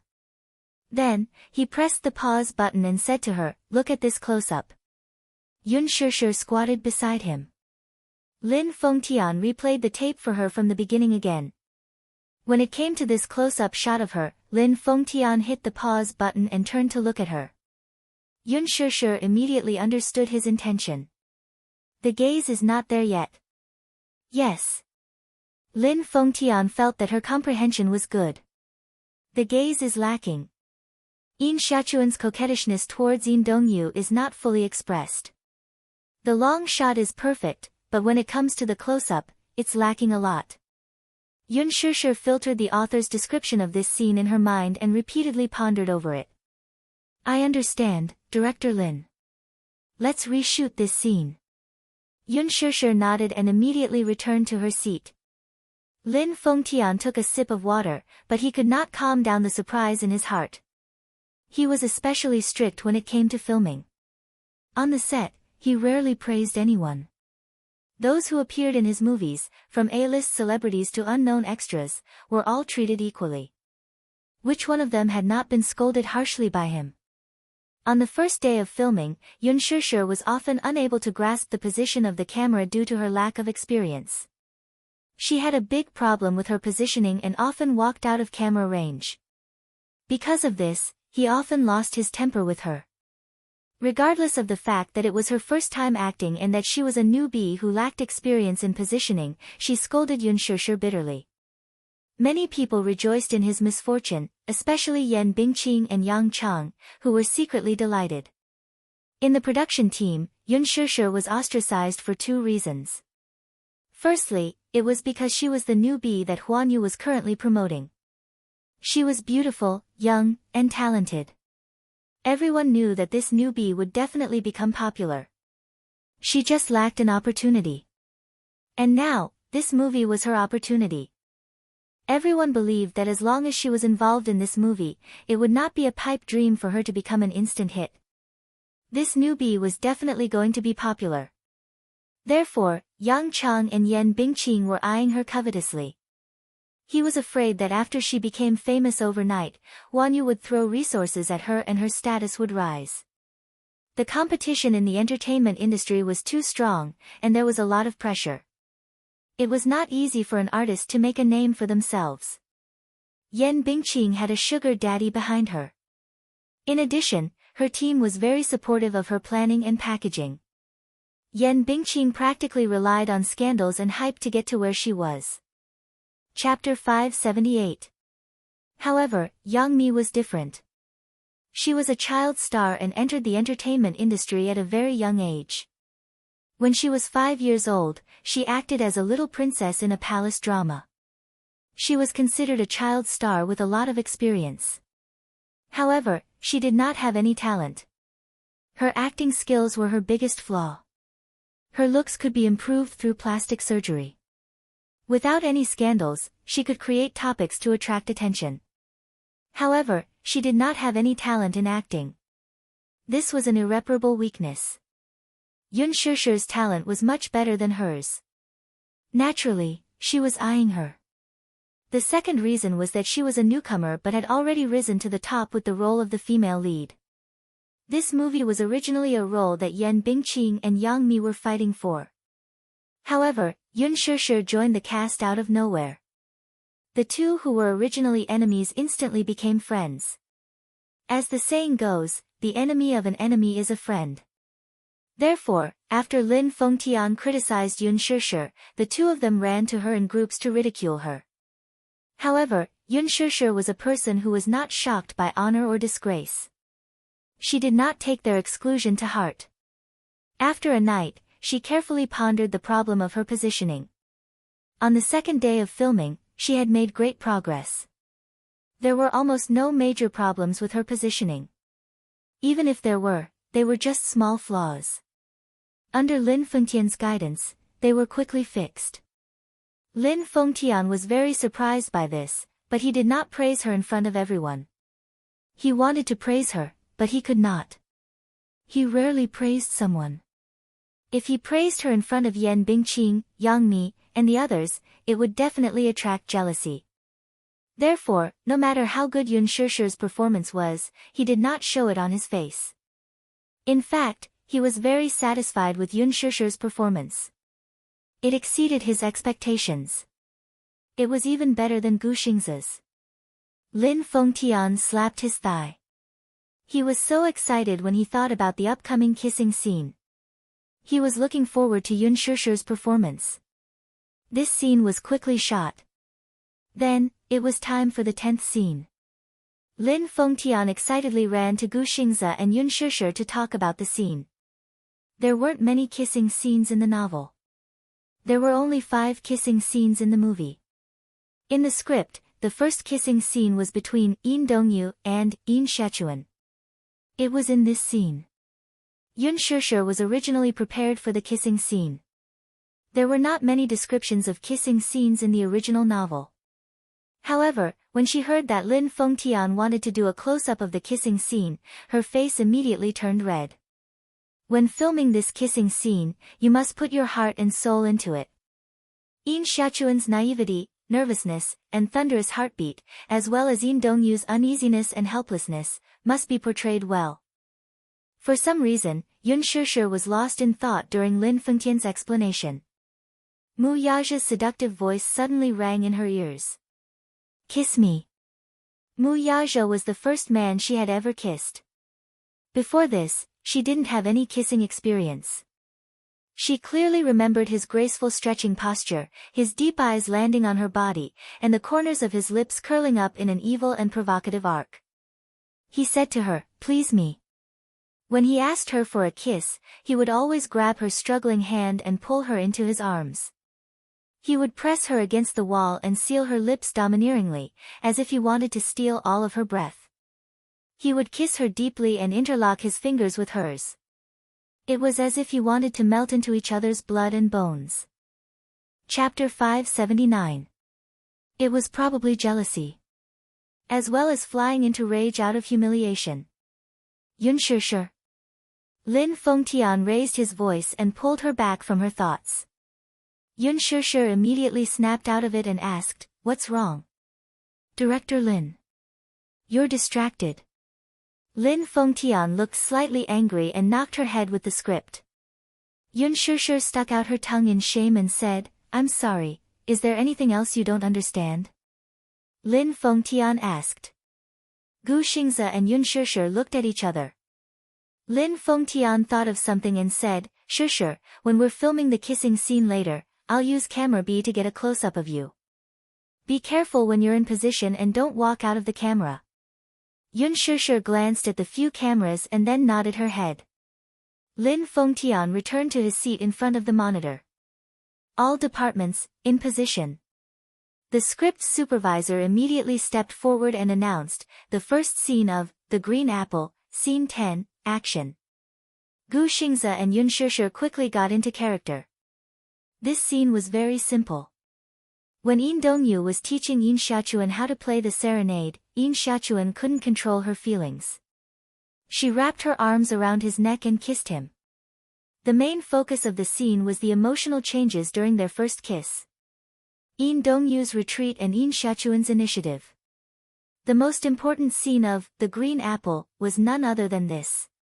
Yin Dongyu and Yin Xiaochuan were biological siblings, but they grew up together and were very close. Yin Xiaochuan had always been very dependent on Yin Dongyu and saw him as her world. There was a passage in the original novel that went like this: "At the end of the day, blood ties are really a strange thing. It could bind two people together tightly, and it was the most intimate bond. But it can also mercilessly separate them from each other and create an insurmountable gap.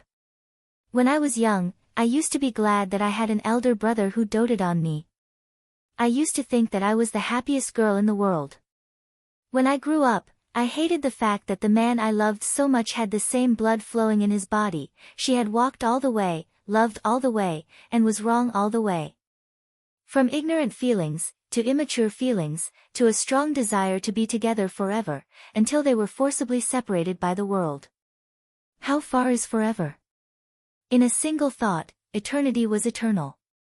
One wrong thought could lead to death at every step. Brother, do you know that even though the world is big, I have nowhere to go and no one to rely on? Whether it is God or anyone else, who can explain to me what love is? If no one can explain it clearly, then why can't I fall in love with him?" Yin Dongyu was born during the coldest time of winter. Yin Xiaochuan, on the other hand, was born on the hottest day of summer. The personalities of the two siblings were like winter and summer. Not long after Yin Xiaochuan was born, the first word she would say was "Big Brother." The first name that it recited was also Yin Dongyu's name. Yin Dongyu was 5 years older than Yin Xiaochuan. When they were young, their parents were busy with work and the family of 4 rarely spent time together. Hence, to Yin Xiaochuan, Yin Dongyu was the person she relied on the most. Yin Dongyu had delicate features and was very handsome. Therefore, there were many girls who liked him since he was young.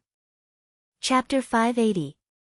This coldness became more obvious during the rebellious period of his youth.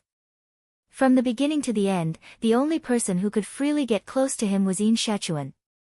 Perhaps it was because they were blood-related, but Yin Dongyu doted on Yin Xiaochuan to the bone. Even his parents could not compare to this kind of love. The young Yin Dongyu did not realize that this sibling relationship had already undergone a qualitative change. This relationship had taken a fork in the road from the very beginning. Yin Xiaochuan's attachment to him gradually turned into possessiveness. The relationship between the siblings was so good that they even slept on the same bed until junior high school. It was only when Yin Xiaochuan entered junior high school that her body started to develop. Yin Dongyu was already in his first year of high school. After taking biology classes, he gradually realized the difference between men and women. Hence, he gradually distanced himself from Yin Xiaochuan. However, unlike Yin Dongyu, Yin Xiaochuan quickly realized that her feelings for Yin Dongyu had gone beyond the common sense of siblings. She uneasily realized that she and Yin Dongyu were not destined to be bound together. They would maintain this distance for the rest of their lives. And there was bound to be a third party between them. The thought of this third party unscrupulously occupying his arms, his chest, his love, and his eyes not only for her, his care and protection not only for her, plunged Yin Xiaochuan into an unprecedented panic. What made her even more uneasy was that she was extremely repulsed by this possibility. She even felt a deep hatred for this third party who had yet to appear. Once, when she saw Yin Dongyu returning home with a female classmate, her jealousy exploded. However, she knew in her heart that this feeling was not normal. It was immoral. Even if he was the first boy in her life to dote on her, and the one who doted on her the most. He made her heart beat like thunder and filled her with joy. However, she could not love him. Yin Xiaochuan had been trying hard to suppress this feeling. However, it was not until this scene that her love for Yin Dongyu could no longer be suppressed. That was how the kissing scene came about. In order to participate in the talent show, Yin Xiaochuan signed up for piano performance. As for piano performance, she was just an amateur and had not practiced since she was young. When Yin Dongyu was young and learning the piano, she would sit by his side and practice with him. Yin Dongyu specially sneaked her into the music classroom and taught her to consolidate her skills overnight. Ding ding dong dong, Chopin's serenade flowed gently from his fingertips.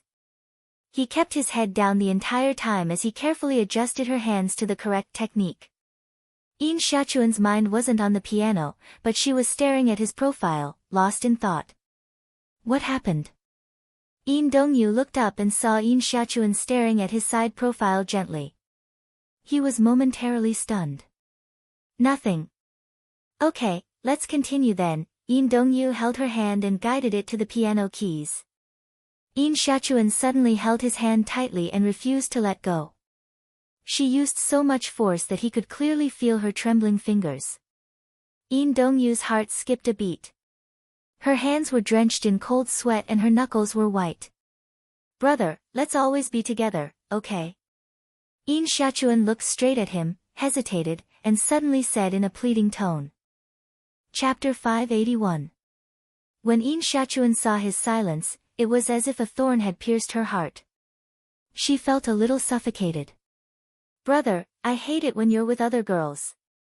Just like we promised when we were young, let's be together, okay? 100 years, a lifetime together.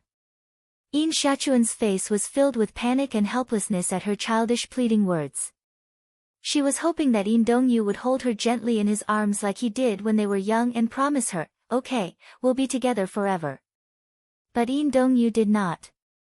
He only pried her fingers away one by one with trembling hands.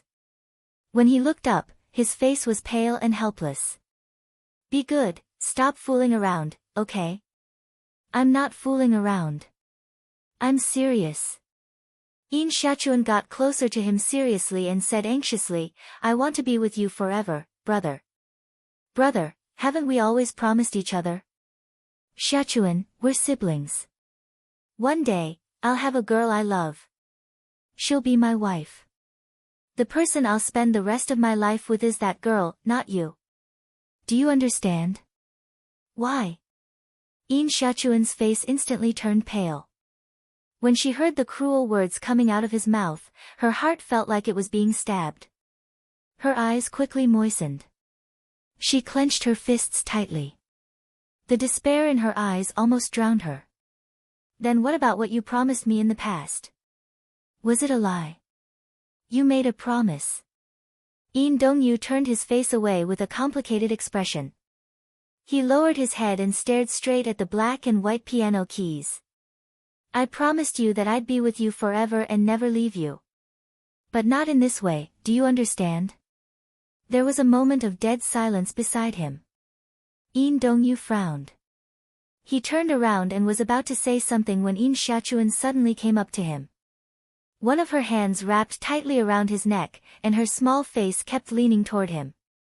While he was still in a daze, Yin Xiaochuan had already cupped his face. She gently closed her eyes like she had learned from the shoujo manga and gently pressed her lips against his thin, cold lips. This was In Xiaochuan's and Yun Shishir's first on-screen kiss. Similar to In Xiaochuan, her kissing skills were also inexperienced. Half of her body was leaning on Gu Xing's body.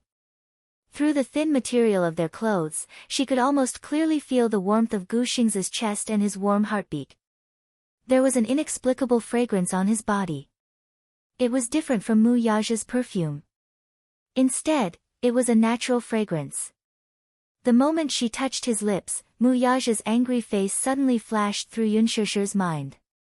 "Woman, how dare you betray me?" Betrayal? Who was the one who betrayed who? She gently closed her eyes, trying her best to erase that handsome face from her mind. Following the script, she hugged Gu Xing's neck tightly and leaned her body closer to him. Her kiss deepened and deepened. She pressed her lips against his and greedily sucked in his fragrant breath. At this point, Yin Dongyu should be struggling. He should be resisting with all his might, pushing her away forcefully, and breaking this out-of-control situation. However, at that moment, Gu Xingze hesitated. He widened his handsome eyes and could clearly see Yun Shishir's delicate and beautiful face in front of him. She gently closed her eyes. Due to her excessive nervousness, her shoulders were trembling. Chapter 582. Hence, she was so nervous that she was trembling all over. Even her eyelashes were trembling. The tears that welled up in her eyes quickly moistened her lashes and overflowed from the corners of her eyes. A line of clear tears rolled down her cheeks. This was undoubtedly a desperate and helpless kiss. Yun Shishir was completely immersed in her role. Every inch of her facial features, even her eyelashes, were full of dramatic tension. He stared at her with his eyes wide open. Even though he knew that she was acting and was fully immersed in her role, his heart still trembled violently because of this desperate kiss. His heart ached for her, and he felt a sense of reluctance and longing.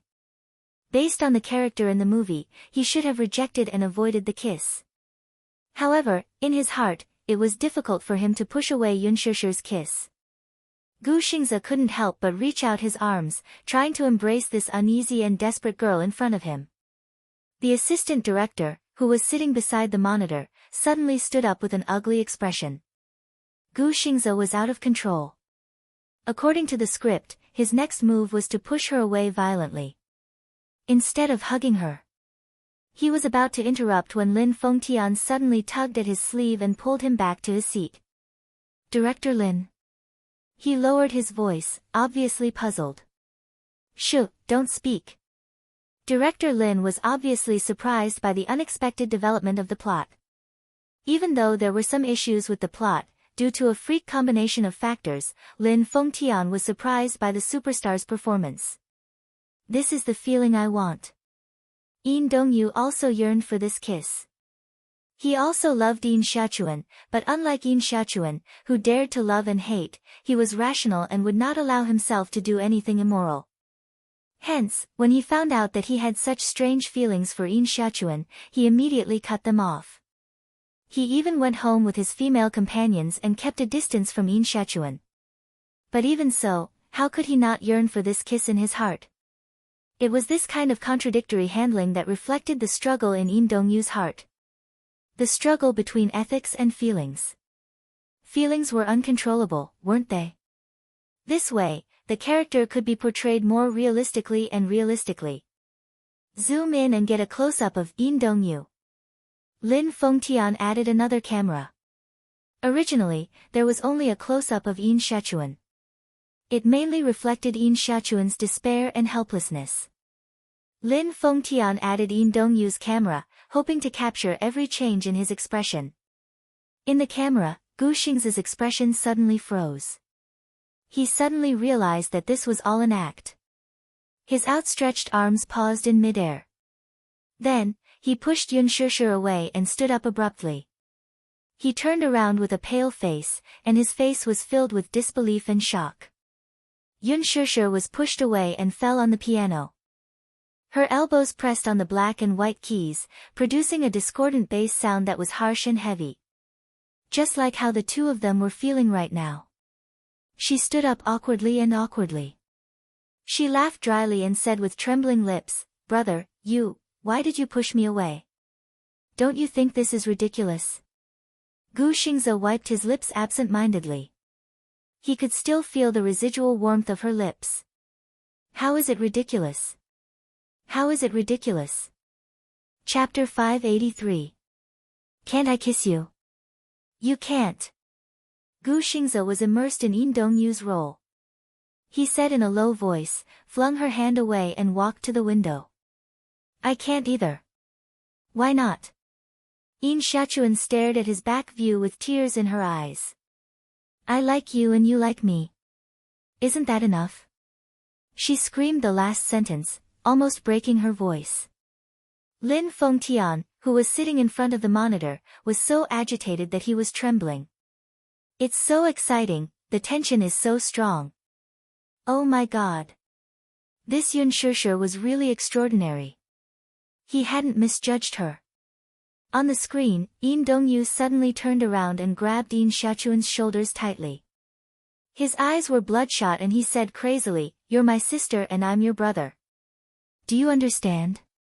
Why can't we? We shouldn't be together. Do you understand? Why can't we be together?" The young and ignorant Yin Xiaochuan didn't understand. She persisted, "I can't live without my brother. We have the same blood flowing in our bodies. We're siblings. If we're together, it's incest. It's incest. Do you understand?" Yin Dongyu stared straight at her, trying to wake her up. She suddenly laughed miserably. She grabbed his wrist and placed their wrists together. Is this the reason? Yin Xiaochuan stared at him with tears in her eyes. If this is the reason, then I'll cut it open with a knife and let the blood in my body drain out. Then, will it be enough? Shut up. Are you an idiot? Or are you threatening me? Yin Dongyu covered her lips tightly, his heart thumping in fear at her angry words. Yin Xiaochuan suddenly broke down and threw herself into his arms. She cried weakly and helplessly, "But I don't want you to be with another girl. My heart will ache, my heart will ache. Brother, I like you. This is something that can't be helped. It would be great if it could be controlled. But there's no way to control it." Yin Dongyu seemed to have lost all his strength. His arms hung limply by his side as he kept muttering, "We shouldn't be together. This can't happen. Brother." Yin Xiaochuan couldn't stop her tears from flowing down her cheeks and into the corner of her lips. She opened her mouth several times, wanting to say something, but stopped herself. Yin Dongyu's heart ached as he hugged her. His brows were filled with heartache and conflict. There was also a hidden pain in his eyes, but he could not help it. This scene should have ended with this hug. However, Lin Fengtian did not shout, "Okay," or "cut," for a long time. The entire set fell into a dead silence. Without the director's orders, Yun Shishir didn't know how to proceed. Why hadn't Lin Fengtian given any orders when the scene had ended? Gu Xingze raised his head, but he was stunned. Yun Shishir also noticed his absent-mindedness and could not help but feel suspicious. She quietly turned her head and looked at Lin Fengtian, who was sitting in front of the monitor. She saw Lin Fengtian standing up straight, looking somewhat flustered and at a loss. He looked at the door with an ugly expression and his body stiffened. Yun Shishir was confused for a moment. She couldn't help but follow his line of sight and turned slightly to look at the door of the music room. The door was wide open. The night outside the window was dead and dark. Chapter 584. The man was dressed in a black shirt, as if he wanted to blend into the deep night. His entire body was emitting a terrifying and sharp aura. His entire body was covered in a thick dark haze, almost causing everyone present to be unable to breathe. Mu Yaja, Yun Shishir was stunned. Immediately after, the dark panic almost made her sink into a swamp, almost suffocating her. The man stood at the door with both hands in his trouser pockets, looking sharp. His short black hair was messed up by the night wind, and it covered his eyes. However, it could not hide the murderous intent in his eyes, which seemed to have fallen into an ice cellar. His handsome face was cold and severe, and there was almost no expression on it. But his deep and handsome eyes were sharp, and the murderous look in them was like a cold knife in the cold night, ruthlessly stabbing her body, as if there was a sharp edge on her back. At that moment, Yun Shushu couldn't help but tremble, and she couldn't help but take a few steps back. The man raised his head slightly, raising his arrogant chin, and his thin lips curled into a cold and threatening arc. "Why aren't you continuing?" Yun Shushu's breathing stopped, but she didn't know how long he had been standing there and how much he had seen. But she comforted herself. She was an actress, and this was just acting. Why did she have to feel guilty? Acting shouldn't be taken seriously, right? Moreover, he was the one who betrayed her first, wasn't he? Didn't he also have an ambiguous relationship with Mu Wanru? His good fiancée even ran in front of him to show off her prowess. But at this moment, what was he? Was he angry? She wasn't angry yet. Shouldn't he be the one who should reflect on himself?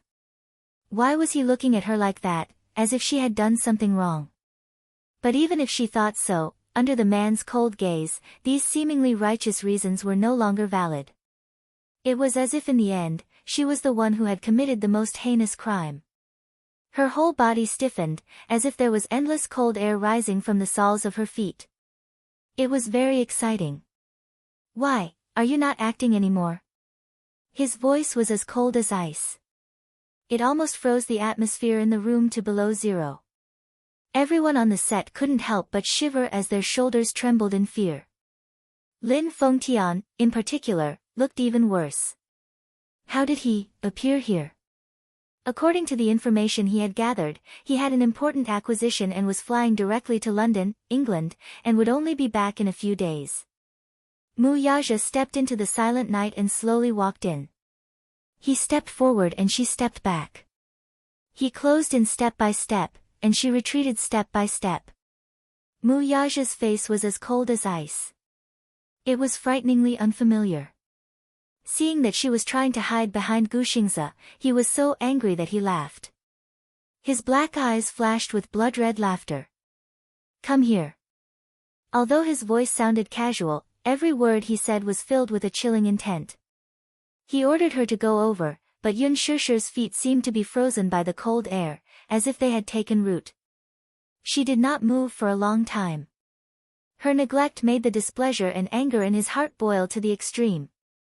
"Come here, this is the second time." Mu Yaja glared at her fiercely. If looks could kill, she wouldn't be regretful even if she died 10,000 times. Good, this woman, she was really good. He had only been in England for a few days, but she had blocked his number.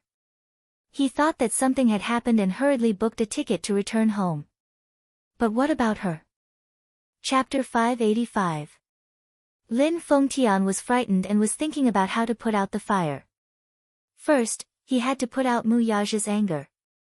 Seeing that Mu Yaja had lost control of his anger and was approaching Yun Shushu, Lin Fengtian was frightened. Yun Shushu was so shocked that she retreated, her hands and feet cold. Gu Xingze saw Mu Yaja's murderous aura and immediately pulled Yun Shushu behind him to protect her. He watched Mu Yaja's every move cautiously. Lin Fengtian had a bad feeling. He rubbed his hands nervously and quickly stood in front of him before the situation got out of control. "Chairman Mu." Mu Yaja's footsteps paused for a moment as he lowered his head to give him a sidelong glance. "Chairman Mu, don't take it seriously. This kissing scene is all fake." Before Lin Fengtian could finish his words, Mu Yaja suddenly reached out and grabbed his collar, pulling him in front of him. "Do you think I'm a child? Fake? Who are you kidding?" His eyes were dark and his pupils constricted. "Didn't I tell you that all kissing scenes are forbidden? Did you take my words for granted?" Lin Fengtian swung his arm violently, and under the huge inertia, Lin Fengtian fell heavily to the ground, making a loud thud. The assistant director and a few of the crew members were shocked. They ran to Lin Fengtian's side and helped him up. Yun Shushu was shocked. "Director Lin, she wanted to rush over to see if he had fallen badly, but Gu Xingze pulled her arm behind him. Yun Shishir was angry and glared at Mu Yaja. The latter sneered, "You still have the mood to care about others? Very good. Good, it was really a good scene." He had warned Lin Fengtian not to let Yun Shishir have any physical contact with any male actor. However, as his subordinate, Lin Fengtian actually disobeyed his orders. And what about his woman? What did he do when he was not in the country? Being intimate and loving with other male actors? Today, he had bumped into him. What about the other times? What did she do behind his back? Mu Yaja's icy gaze slowly landed on Gu Xingze's hand that was tightly gripping Yun Shishir's arm. The corners of his mouth curled into a sinister arc. Yun Shishir glanced at Lin Fengtian, whose face was filled with pain. Fear, panic, and self-blame attacked her at the same time. It almost gave people the illusion of suffocation. It was unavoidable. She had a clear conscience. Kissing scenes were just a normal part of filming. Everything she did was according to the script. Other than that, she maintained a perfect distance from Gu Xingze. She should have had a clear conscience. Yun Shishir gritted her teeth and said angrily, "Mu Yaja, what are you doing? What's the point of venting your anger on others?" Mu Yaja's pupils constricted, revealing a cold glint. "You also know that I'm very angry now." Yun Shishir glared at him, her breathing rapid. He said again, "Come over here. I'll give you 3 seconds. So be it." She didn't do anything wrong, did she? She sucked in a deep breath of cold air and took a small step forward. However, she was stopped by Gu Xingze. Shishir, don't go over there." Gu Xingze, on the other hand, was not afraid of Mu Yaja. He lifted his chin and met his cold gaze. "Mu Yaja, so this is how you force Shishir?" "Shishir?" Mu Yaja's lips curled up coldly. "How affectionate." "Gu Xingze, you're really persistent." Mu Yaja retorted. The two of them stood facing each other. Ice and Fire. Chapter 586. The invisible collision of auras spread to every corner of the set. It was as if countless sharp blades were colliding in midair. Mu Yaja's cold gaze fell on the hand that was holding Yun Shishir tightly. He said in a cold voice, "Take your hand away from her." Gu Xingze met his gaze expressionlessly. He was not afraid of his threat at all. Instead, he held Yun Shishir's hand even more tightly and intertwined his fingers with hers. Yun Shishir looked at Mu Yaja's increasingly cold face. She struggled slightly and wanted to break free from his grip. Gu Xingze held her tightly and turned his head. He said softly, "I'm here. Don't be afraid." His consolation did not calm her down at all. Undoubtedly, his protection would only anger Mu Yaja even more. She did not want to anger this man, let alone hurt the innocent.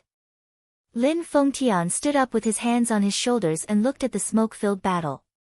He glanced at the angry Mu Yaja and saw that his muscles were tense. He suddenly understood. Could it be that Yun Shishir was his woman? So, he banned Yun Shishir from filming any kissing scenes in the set, and even from having intimate contact with anyone of the opposite sex? Was it because of his possessiveness towards this woman? Then, what was going on with Gu Xingze?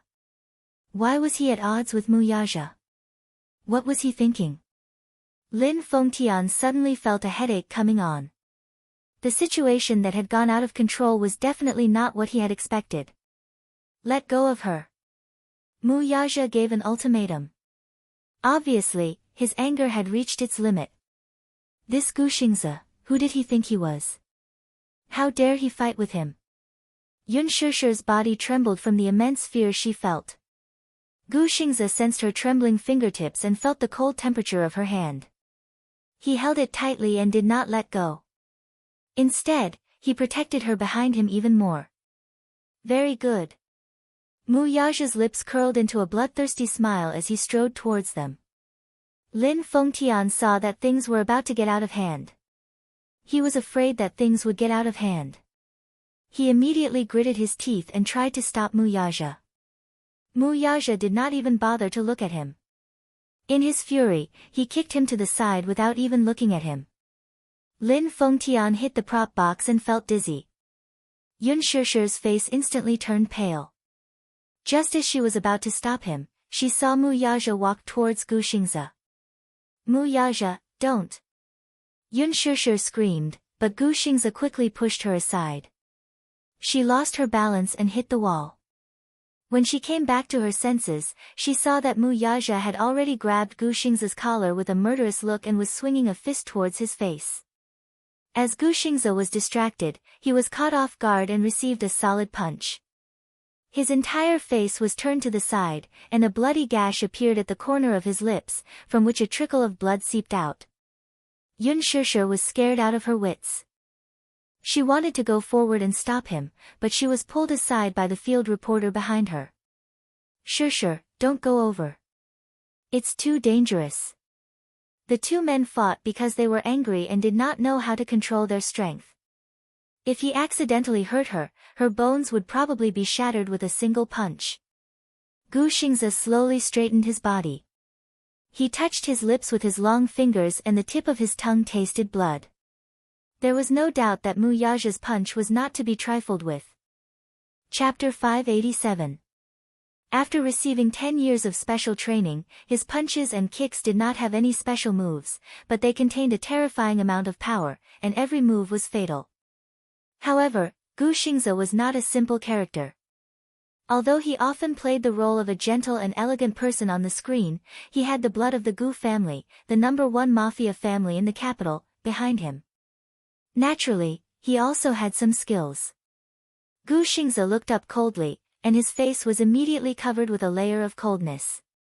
He unbuttoned his shirt with one hand, and at the speed of lightning, he raised his leg in the air and sent a powerful flying kick towards Mu Yaja's face. Mu Yaja dodged nimbly and grabbed the long leg that was flying towards him. However, he could not help but take a step back because of the huge impact. Gu Xingze took advantage of the momentum to move forward and hit him in the face with a powerful uppercut. Yun Shishir was stunned, and she looked at the shocking scene with a conflicted expression. She had never seen such a terrifying scene before. The two men of similar strength were entangled in a fight. There weren't any fancy moves, but every punch was swift and fierce, like lightning, and every move was fatal. The props at the scene were unfortunately destroyed during the fight, and they broke into pieces. Fast, too fast. Gu Xingze threw a punch, and Mu Yaja caught it steadily. His gaze sharpened, and he used his right hand like a knife, and slashed at Gu Xingze's elbow. There was a groan, but Gu Xingze was not to be outdone. He opened his fist and drew his bow, and began to counterattack. The two men were extremely fast, and they separated as soon as they met. The sound of fists and feet colliding was endless, and in the blink of an eye, they had already exchanged more than 10 moves. Fast as lightning. Everyone was stunned, and for a moment, they were all stunned on the spot. No one could see how the two men attacked, and how they counterattacked. However, they could almost see Gu Xingze's expression becoming more and more powerless. Bang! Mu Yaja threw a flying kick at Gu Xingze's abdomen. Gu Xingze dodged nimbly and kicked the camera frame. The steel frame broke. The camera fell to the ground with a cracking sound. Yun Shishir watched with trepidation. She could not imagine that if Gu Xingze had not dodged that attack, his ribs would have been broken. Stop fighting. Gu Xingze, Mu Yaja, stop fighting. She rubbed her hair as if she was about to break down. She anxiously looked at the two people who were entangled together. She was so nervous that she was about to cry. Lin Fengtian and the others were already dumbfounded. Mu Yaja's punches and kicks were extremely fast and ruthless. In the blink of an eye, Gu Xingze seemed to be at a disadvantage. The scene caused everyone's heart to palpitate. At this moment, the huge music classroom was in a mess. There was no doubt in the slightest that in the end, both sides would suffer great losses. This was not what she wanted, this was definitely not what she wanted to see. She could not just stand by and watch, or else something would really happen. At this moment, Mu Yaja suddenly threw a roundhouse kick at Gu Xing's abdomen, and the latter crashed heavily onto the blackboard. Just as Mu Yaja clenched his fist and swung it at Gu Xing's nose, in a flash, Yun Shishir desperately rushed forward and threw herself in front of Gu Xing's. She hugged his shoulders tightly and screamed, "Stop fighting." Her voice almost pierced the eardrums. Chapter 588. He gritted his teeth, but it was too late for him to retract his fist. Mu Yaja's strength shifted. His fist was close to Gu Xing's ear as it landed heavily on the blackboard. Crack, a hole appeared on the blackboard. There was a moment of dead silence. Gu Xing's opened his eyes, and he was already covered in cold sweat. His gaze fell on Mu Yaja's fist. The wooden splinters on the blackboard had pierced his hand until it was a bloody mess. Yun Shishir, on the other hand, threw herself into his embrace and blocked his front with her eyes tightly shut. He grabbed her shoulders like a madman and roared, "Shishir, are you crazy?" Mu Yaja retracted his fist with a murderous look on his face. Drops of blood slid down from his fingertips and dripped onto the ground, dyeing it red. This was the scene that greeted his eyes. His heart felt as if it had been stabbed by a sharp sword. This woman had rushed forward without a care for her own safety and stood in front of another man. What was the meaning of this? It was blinding, really blinding. For a moment, Mu Yaja wanted nothing more than to kill Gu Xing's. He ignored the injury on his hand and pulled Yun Shishir out of Gu Xing's arms, forcing her to turn around. He gritted his teeth and roared, "Woman, do you want to die?" The man's angry roar almost made her ears tremble. Mu Yaja's eyes were bloodshot as he glared at her. Was she going to block his punch for Gu Xing's? Did she not know that she was going to die? Yun Shishir opened her eyes and looked at the angry man in front of her in horror. He was hysterical, and his eyes seemed like they were about to spew out and swallow her whole. She was suddenly really afraid. She was afraid of this man from the bottom of her heart. "Stop fighting, okay?" Yun Shishir shouted at the top of her lungs to protect Gu Xing's. She immediately lowered her stance and said, "Don't hurt him anymore. Don't hurt him anymore." Mu Yaja clenched his fists tightly, the anger in his eyes almost burning her. Gu Xing's was not the one who was injured. He was also injured. Did she not see it? But why did she insist on protecting Gu Xing's? She only had eyes for other men. Mu Yaja was so jealous that he almost lost control. Seeing that she was shielding Gu Xing's with her hands, Mu Yaja warned, "Don't touch him." Yun Shishir froze and subconsciously retracted her hand. "Yun Shishir, I'm warning you. If you dare to lay a finger on him again, I'll make sure he dies a horrible death." His threat left no room for negotiation. There was no doubt that he would really kill Gu Xing's. Yun Shishir obediently stopped touching Gu Xing's. There was no doubt that if she touched Gu Xing's finger, Mu Yaja would immediately break Gu Xing's finger. "Don't be angry." Mu Yaja grabbed her chin, his eyes full of anger. "Don't be angry. Don't you think it's too late for you to say this now?" Gu Xing's straightened his arm in pain and said angrily, "Mu Yaja, I won't let you touch her. Get lost." Mu Yaja kicked his abdomen. Gu Xing's groaned in pain and fell to the ground weakly. Yun Shishir's heart skipped a beat, but she did not dare to utter another word. Mu Yaja pulled Yun Shishir into his arms and looked at Gu Xing's coldly. His thin lips twisted cruelly. "Gu Xing's, do you think you can compete with me? You're still too inexperienced." Chapter 589. Gu Xing's refused to submit to him and forced himself to stand up. Mu Yaja's eyes turned cold and he kicked him again, causing him to fall to the ground. "You want to kidnap my woman while I'm overseas? Gu Xing's, you're really something." Mu Yaja cruelly crushed his abdomen. His eyes were bloodthirsty and murderous. Gu Xing's sneered. "What right do you have to say that she's your woman? What right do I have?" Mu Yaja suddenly lowered his head and looked at Yun Shishir. He grabbed her chin and said in a charming and bewitching voice, "Tell him, whose woman are you, Yun Shishir's red lips trembled. Her eyes fell on Mu Yaja's face in shock. She suddenly felt that this man was so unfamiliar that it was scary. Her every second of hesitation was undoubtedly angering him. Tell him. He tightened his grip on her shoulders so hard that it hurt her. Gu Xingze looked at Yun Shishir, who was so frightened that she did not dare to move.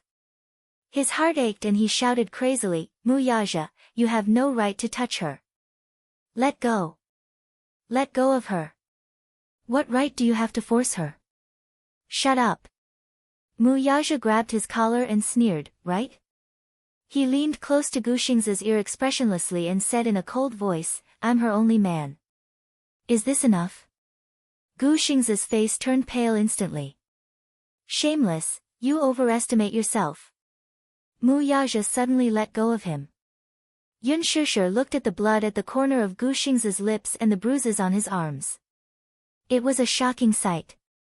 She suddenly hugged Mu Yaja's waist tightly and said with trembling lips, Mu Yaja lowered his head and stared at her. Her consciousness suddenly dissipated, and her eyes lost focus as she collapsed. I'm your woman, isn't that enough?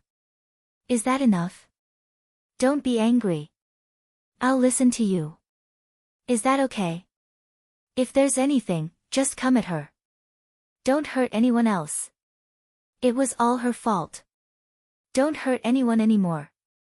She was scared. Gu Xingze stared at her pale face. He was so distressed that he could not speak. Sure, enough, don't say any more. She bit her lip and looked at him.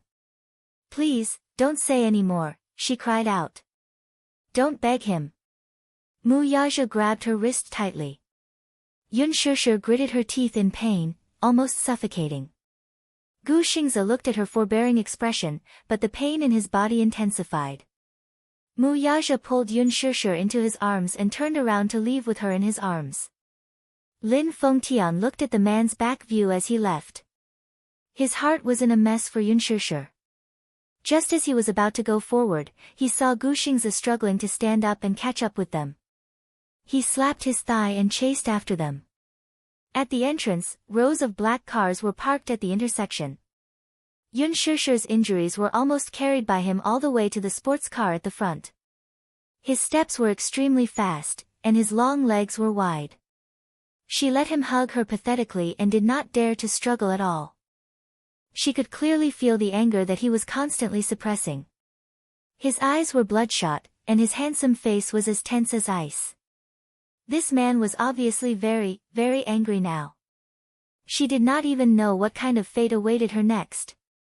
Mu Yaja. The man stopped in his tracks, but he did not turn around. He only turned his face slightly and looked at her coldly. Chapter 590. Mu Yaja turned around slowly. Gu Xingze stood at the door, but he did not come over. Fair competition. Mu Yaja smiled sinisterly. You? Gu Xingze looked at Yun Shishir, who was in his arms but had given up struggling. His heart ached. If you're just toying with her, please let her go. I don't believe that you can protect her and not let her be bullied. Mu Yaja's lips curled into a cold smirk as he ignored him. He carried Yun Shishir, who had lost all strength to struggle in his arms, to the sports car, opened the door to the front passenger seat, and pushed her in. Yun Shishir slumped weakly in her seat with her head bowed low. She bit her lower lip so hard that it almost tore through. Mu Yaja fastened her seatbelt and returned to the driver's seat expressionlessly. He stepped on the accelerator and the sports car roared as it sped away. Gu Xingze's breathing quickened as he watched the car disappear into the distance. His body went limp and he fell to his knees. How hateful. If he had not given up the position of the head of the Gu family, he would have had the ability to compete with him now. How could he lose to this man? Mu Yaja. Damn it. Lin Fengtian, who had just arrived, was shocked. He immediately ordered, someone, call a car. Xingze, are you okay? The convertible sports car sped along. Along the way, it ran more than 10 red lights and did not stop. The car sped out of the city and onto the winding mountain road in the suburbs. Mu Yaja stepped on the accelerator and held the steering wheel tightly. He drifted around the corner and the car was going too fast. Yun Shusher's breathing stiffened as she looked at the rapidly rising tachometer. Her heartbeat quickened. No matter how hard she tried to suppress it, she almost screamed when he accelerated around the corners. She could even see the sparks from the friction between the car and the fence from the rearview mirror. If there was even the slightest deviation, there was no doubt that the car would crash through the guardrail and fall down the mountain. The man was on the verge of losing control of his emotions. Mu Yaja, are you crazy? Her screams quickly drifted away in the wind. Shut up. Mu Yaja stared straight ahead, his entire being emitting a cold aura. That taut handsome face, those deep and cold eyes, constantly reminded her just how angry he was at this moment. The wind was howling on the mountain road. Due to the speed of the car, the wind was so strong that it hurt her cheeks as if they were being cut by a knife. The wind kept flowing into her nose, as if someone was ruthlessly choking her.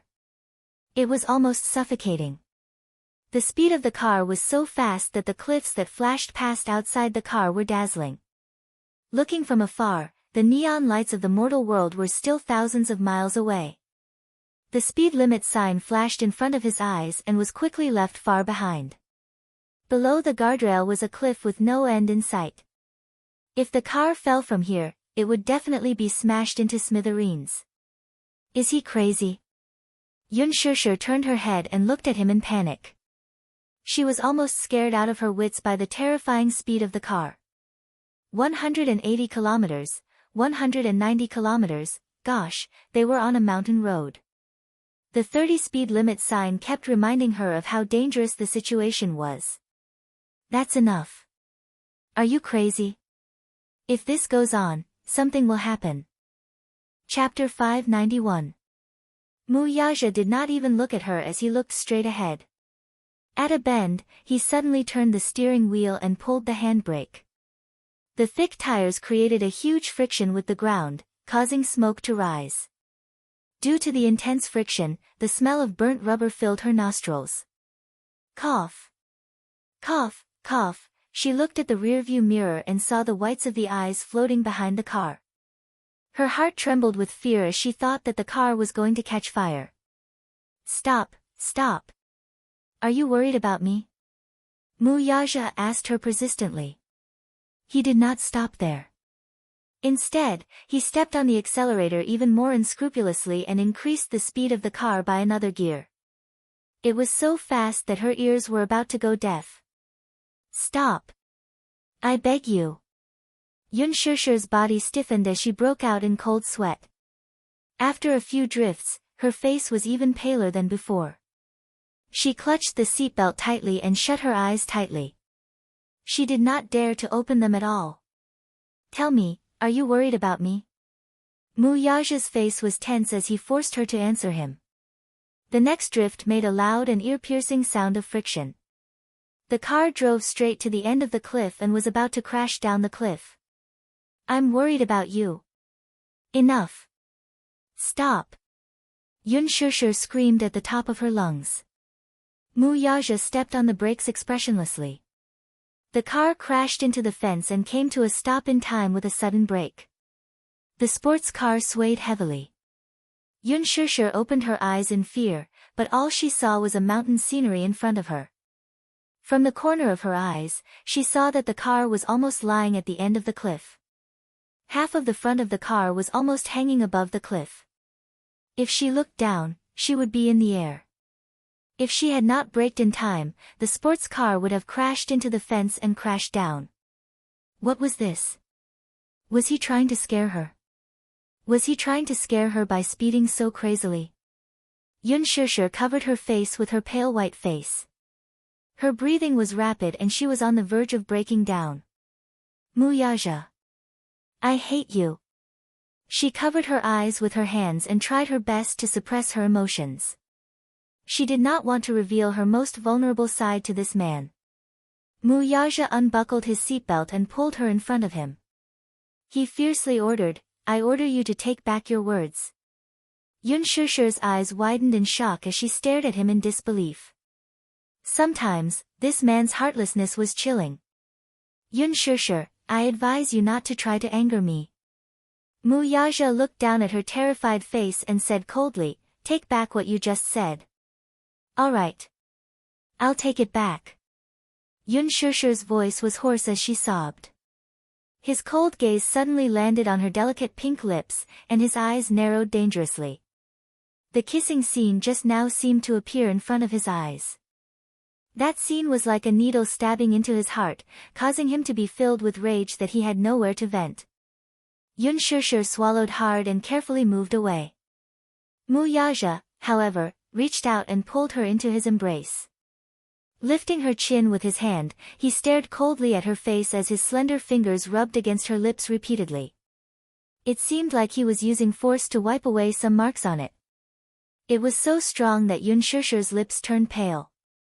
He kissed here. Yun Shishir was stunned. Her pink lips trembled as she slowly nodded her head. He rubbed his fingertips hard, trying to wipe away any breath that Gu Xingze had left on her lips. It seemed like it wasn't thorough enough. Chapter 592.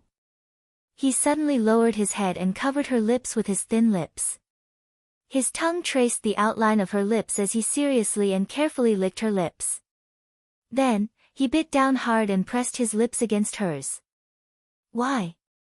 You seem to like him a lot. Yun Shishir shook her head hurriedly. She had never had any thoughts about Gu Xingze. Mu Yaja sneered sinisterly and bit down hard on the corner of her lips. Yun Shishir was in so much pain that she wanted to dodge backward, but he pressed her down with his arm and pressed her even closer to him. Then don't let him touch you. His lips were gloomy and there was a strong sense of gloominess. Yun Shishir's eyelashes fluttered, but she saw that the man's eyes were suddenly filled with coldness. Remember, you're my woman, so I don't like my woman being touched by anyone. Even if it's work, I won't allow it. Yun Shishir's voice trembled as she said, I know, I won't do it again. There won't be a next time. He warned her again, but there was no room for negotiation.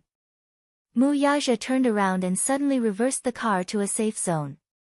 The moment the car landed safely, Yun Shishir's tensed heart seemed to have landed on the ground.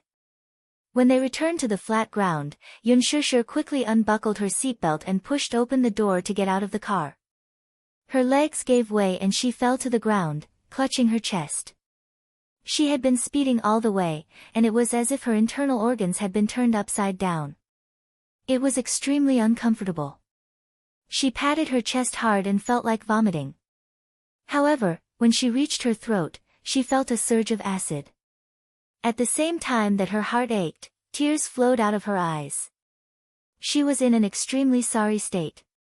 Mu Yaja slowly pushed open the door and got out of the car. He turned around and looked at her.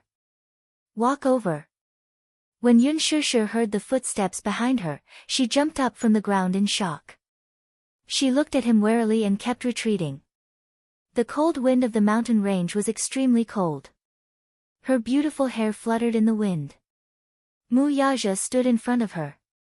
His tall figure was like a wallpaper, and his black shirt almost blended into the darkness of the night. The lights of the sports car were dazzling. Against the light, the moonlight cast a deep shadow on the man's deep silhouette. Only that pair of cold eyes looked at her through the messy hair on his forehead.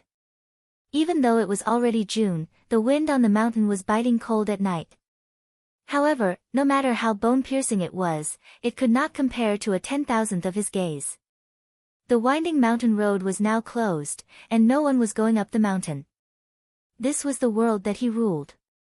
Mu Yaja walked in front of her, bent down slightly, and reached out to grab her wrist. But because of the fear in her subconscious, the moment his cold fingertips touched her skin, Yun Shishir abruptly avoided his actions and waved his hand away. Pa! She slapped his hand aside. It was as if her submission to him was just a delaying tactic. Yun Shishir kept retreating. She looked at the man's handsome face that was gradually turning cold and gloomy. When she thought of his bad behavior and recalled the arrogant words that Mu Wanru had said to her, her heart was pierced fiercely. At the same time, she also had a deep hatred for him. Mu Yaja's face instantly turned cold. What? Don't touch me. Yun Shishir kept keeping a distance from him, but in her heart, she was determined to draw a line with this man from now on. As if he did not understand her words, Mu Yaja's lips stiffened and he closed in on her. Don't come over. Chapter 593. Mu Yaja's eyes flashed with malice, and his face turned extremely ugly. Say that again. He said, but it was a warning in disguise. He was warning her not to try to provoke him again. Yun Shishir slowly leaned her back against the guardrail. With a creaking sound, the guardrail made an ear-piercing sound of disrepair. She stared at Mu Yaja's every move with extreme vigilance and said coldly, I don't want you to touch me. I'm pregnant with Mu Yaja's flesh and blood. Previously, he had an ambiguous relationship with you because he thought that I couldn't give birth to a child for him and felt that you were different from other women. He was just toying with you. Now that I'm pregnant, do you think you can still shake my position? You still want to be promoted? It's undoubtedly a pipe dream. If he really has any feelings for you, then why didn't he break off the engagement with me? Why did he sleep with me while having an ambiguous relationship with you and make me pregnant with his flesh and blood? I'm the legal wife, and you're just a mistress that everyone wants to beat up. You can't see the light of day. Yun Shishir clenched her fists tightly, and her eyes were like dead ashes. Mu Yaja suddenly glared at her, his handsome eyes scarlet, and his voice was as cold as ice. You don't want me to touch you? Yun Shishir, I'll give you a chance. Take back those words and walk in front of me. Looking at her constantly retreating footsteps, his heart became more and more furious. If you don't want me to touch you, then who do you want to touch you? Gu Xingzi. What does this have to do with Gu Xingzi? Yun Shishir felt that he was a little unreasonable. You still dare to mention him? Mu Yaja heard her mention his name, and his anger was uncontrollable. He thought about how he had booked a plane ticket to fly back overnight and rushed to the set to see the two of them hugging and kissing. Even if he knew that it was just an act, he was still hopelessly jealous. Yun Shishir widened her eyes in disbelief. She felt that this man was really inexplicable. He was the one who implicated Gu Xingzi first. Mu Yaja's eyes were bloodshot as he gritted his teeth and said, if you keep talking about him, believe it or not, I will tear him apart and make him disappear. Yun Shishir said angrily, how dare you? Mu Yaja gloomily glared at her. Seeing that she still dared to protect this man, his eyes were so red that it looked like blood was about to drip out. Do you think I wouldn't dare? The fury in his eyes frightened her. Yun Shishir looked at his bleeding fist. Just now, he had punched through the blackboard and was badly mutilated by the wooden thorns. However, at this moment, he seemed to be unaware of the pain from his wound and only stared at her coldly. He was like a wild beast looking for food, and his entire body was filled with the aura of a tiger eyeing its prey. She couldn't help but take a step back, but she heard a painful groan coming from the guardrail behind her. The guardrail on the mountain road had been attacked by heavy rain a while ago, and it had been exposed to the scorching sun for a long time. It had been in disrepair for a long time, and when she moved a little too far, she could hear the guardrail breaking from the depths. Yun Shishir was in a huge panic and didn't notice it. However, Mu Yaja sensed the danger behind her and a trace of fear flashed in the depths of his handsome eyes. He shouted, stupid woman, are you looking for death? Come here. Yun Shishir was frightened by his angry voice and her body trembled again. The gravel under her feet rolled down the mountain because of her actions. Crackle. Shit. Chapter 594. Yun Shishir suddenly realized the danger she was in. She turned her eyes slightly and saw an endless cliff. The guardrail she was leaning on kept making cracking sounds as if it was on the verge of collapsing. Her heart skipped a beat at once. Humans were instinctively afraid of heights, and her legs couldn't help but feel weak. Mu Yaja stared at her movements, afraid that she would fall down the cliff with the broken guardrail if she was careless. At that moment, he felt a chill in his heart. He had been driving on the mountain road.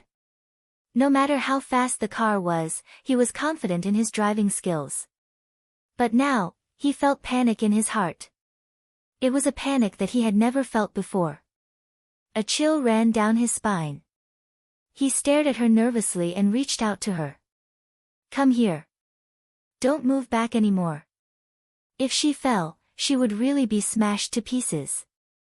Yun Shishir immediately said, Don't come over. I won't go over unless you calm down first.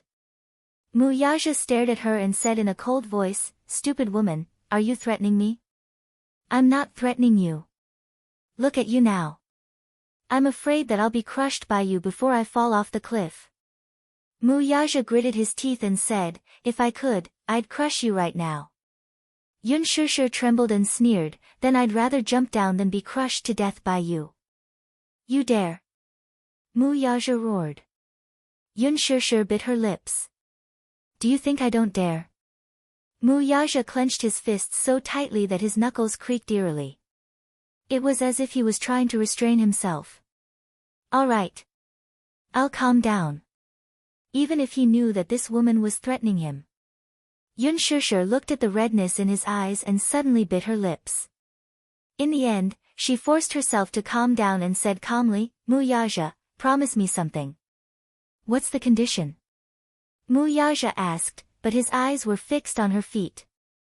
He was prepared for the moment she was in danger of falling off the cliff and was silently calculating the distance between him and her. Let's not be in contact anymore. Yun Shishir gritted her teeth and tried to suppress the sourness and pain in her heart. Let me go. Let you go. Mu Yaja held his breath and then his eyes turned cold. What do you mean? You give me freedom, and I'll give you freedom. We won't interfere with each other. Isn't that good?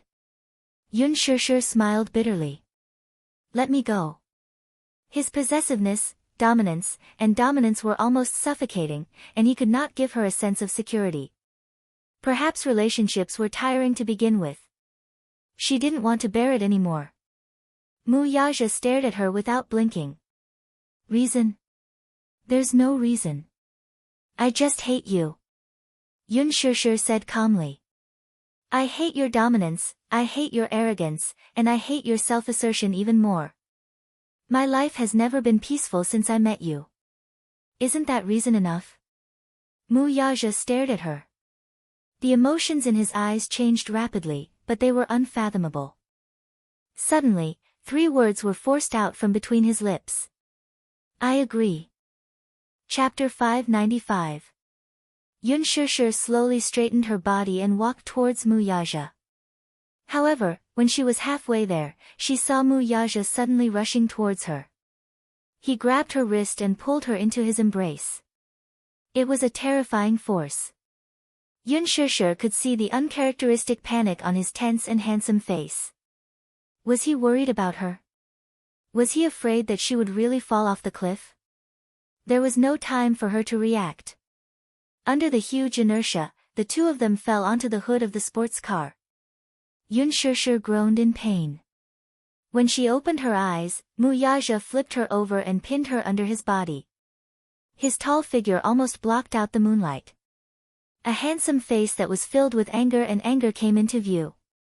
Now that she had fallen into his hands again, the anger that he had been suppressing suddenly exploded without restraint. Mu Yaja angrily grabbed her chin and buried his face in her neck. He bit her and wanted to sink his teeth into her bones. Numbness and pain spread throughout her limbs. Yun Shishir frowned, but she heard Mu Yaja's deep and cold voice. Don't interfere with each other. Yun Shishir, who gave you the right to make your own decisions? Let me tell you, this is impossible. She was stunned. Mu Yaja looked up and held the back of her neck with one hand, forcing her to look at his face. Listen to me clearly. It's your business whether you want me or not. It's my business whether I want you or not. You have no right to interfere. You. Yun Shishir was so angry that she was at a loss for words. I want you for sure. Mu Yaja glared at her. Don't tell me that you and I belong in 2 different worlds. Yun Shishir, listen carefully. I, Mu Yaja, am your world. Do you understand? She wanted him to let her off. Not in this lifetime. At this moment, the vicious aura on his body was extraordinary. His fingers that were pinching her chin were filled with strength, as if he wanted to ruthlessly crush her bones. Not allowing her to escape, he stared into her eyes. Now, it's your turn to answer my question. Mu Yaja asked coldly, where else did he touch you? Yun Shishir was stunned. What? His gaze fell on her lips, and his fingertips rubbed against them repeatedly. Other than here, where else did he touch you? Speak. Yun Shishir suddenly realized that he was asking her where else Gu Xingze had touched her. You won't let me touch you, but you let him touch you? What was he saying? Yun Shishir flew into a rage out of humiliation. He didn't touch me. I saw it all. You're lying. Mu Yaja looked at her lips that were as red as blood because of his ravaging, and his eyes were filled with anger. He touched you here. That's work, okay? Don't use work as an excuse. Speak, where else did he touch you? Mu Yaja lifted a strand of her hair, and a fragrant scent wafted over. He questioned, did he touch you here? Yun Shishir shook her head, and her eyes were filled with shock. She was frightened by the man's almost paranoid possessiveness. What about here? His fingertips caressed her soft waist. Yun Shishir still shook her head. Mu Yaja, that's enough. Not enough. Mu Yaja reached his hand under her skirt, searching for her whereabouts. His cold fingertips and his touch made her shudder. Yun Shishir, do you know? Chapter 596. Needless to say, Mu Yaja had always been arrogant and would not tolerate any trespass on his territory. There was no doubt that he, too, regarded her as his territory's property. Hence, he gave Lin Fengtian an ultimatum. He forbade Yun Shishir from touching any member of the opposite sex in the production team, even if it was necessary for work. He was serious, he was not joking. Previously, when he flew straight to London for the acquisition project and left the country for half a month, he did think of bringing her with him. However, he knew that with Yun Shishir's character, she would not leave Yu behind to follow him overseas. He did not say anything, either. He had always respected her to the greatest extent. During the 10-odd days abroad, other than being busy with the acquisition project, he had been thinking about her all the time. He missed her crazily. It was as if he had gone mad. He had always been as arrogant as a king, never allowing himself to lower his head or compromise with anyone. He also did not allow himself to be restrained in any way. Alas, he seemed to have lost. He was actually crazy about a woman. It was unbelievable. He even had a trace of suspicion. Could it be that this woman had cast some kind of bewitching spell on him? Otherwise, why would he only want her? In the past, he did not care about marriage at all. Marriage was a grave. He did not think so. Marriage, to him, was not essential. It was just a way to tie up benefits in the Vanity Fair. For a wealthy family like the Mu family, it was beneath them to tie them down with marriage. However, his marriage was not up to him to decide. He would marry whoever Mu Xing liked. It didn't matter who his wife was.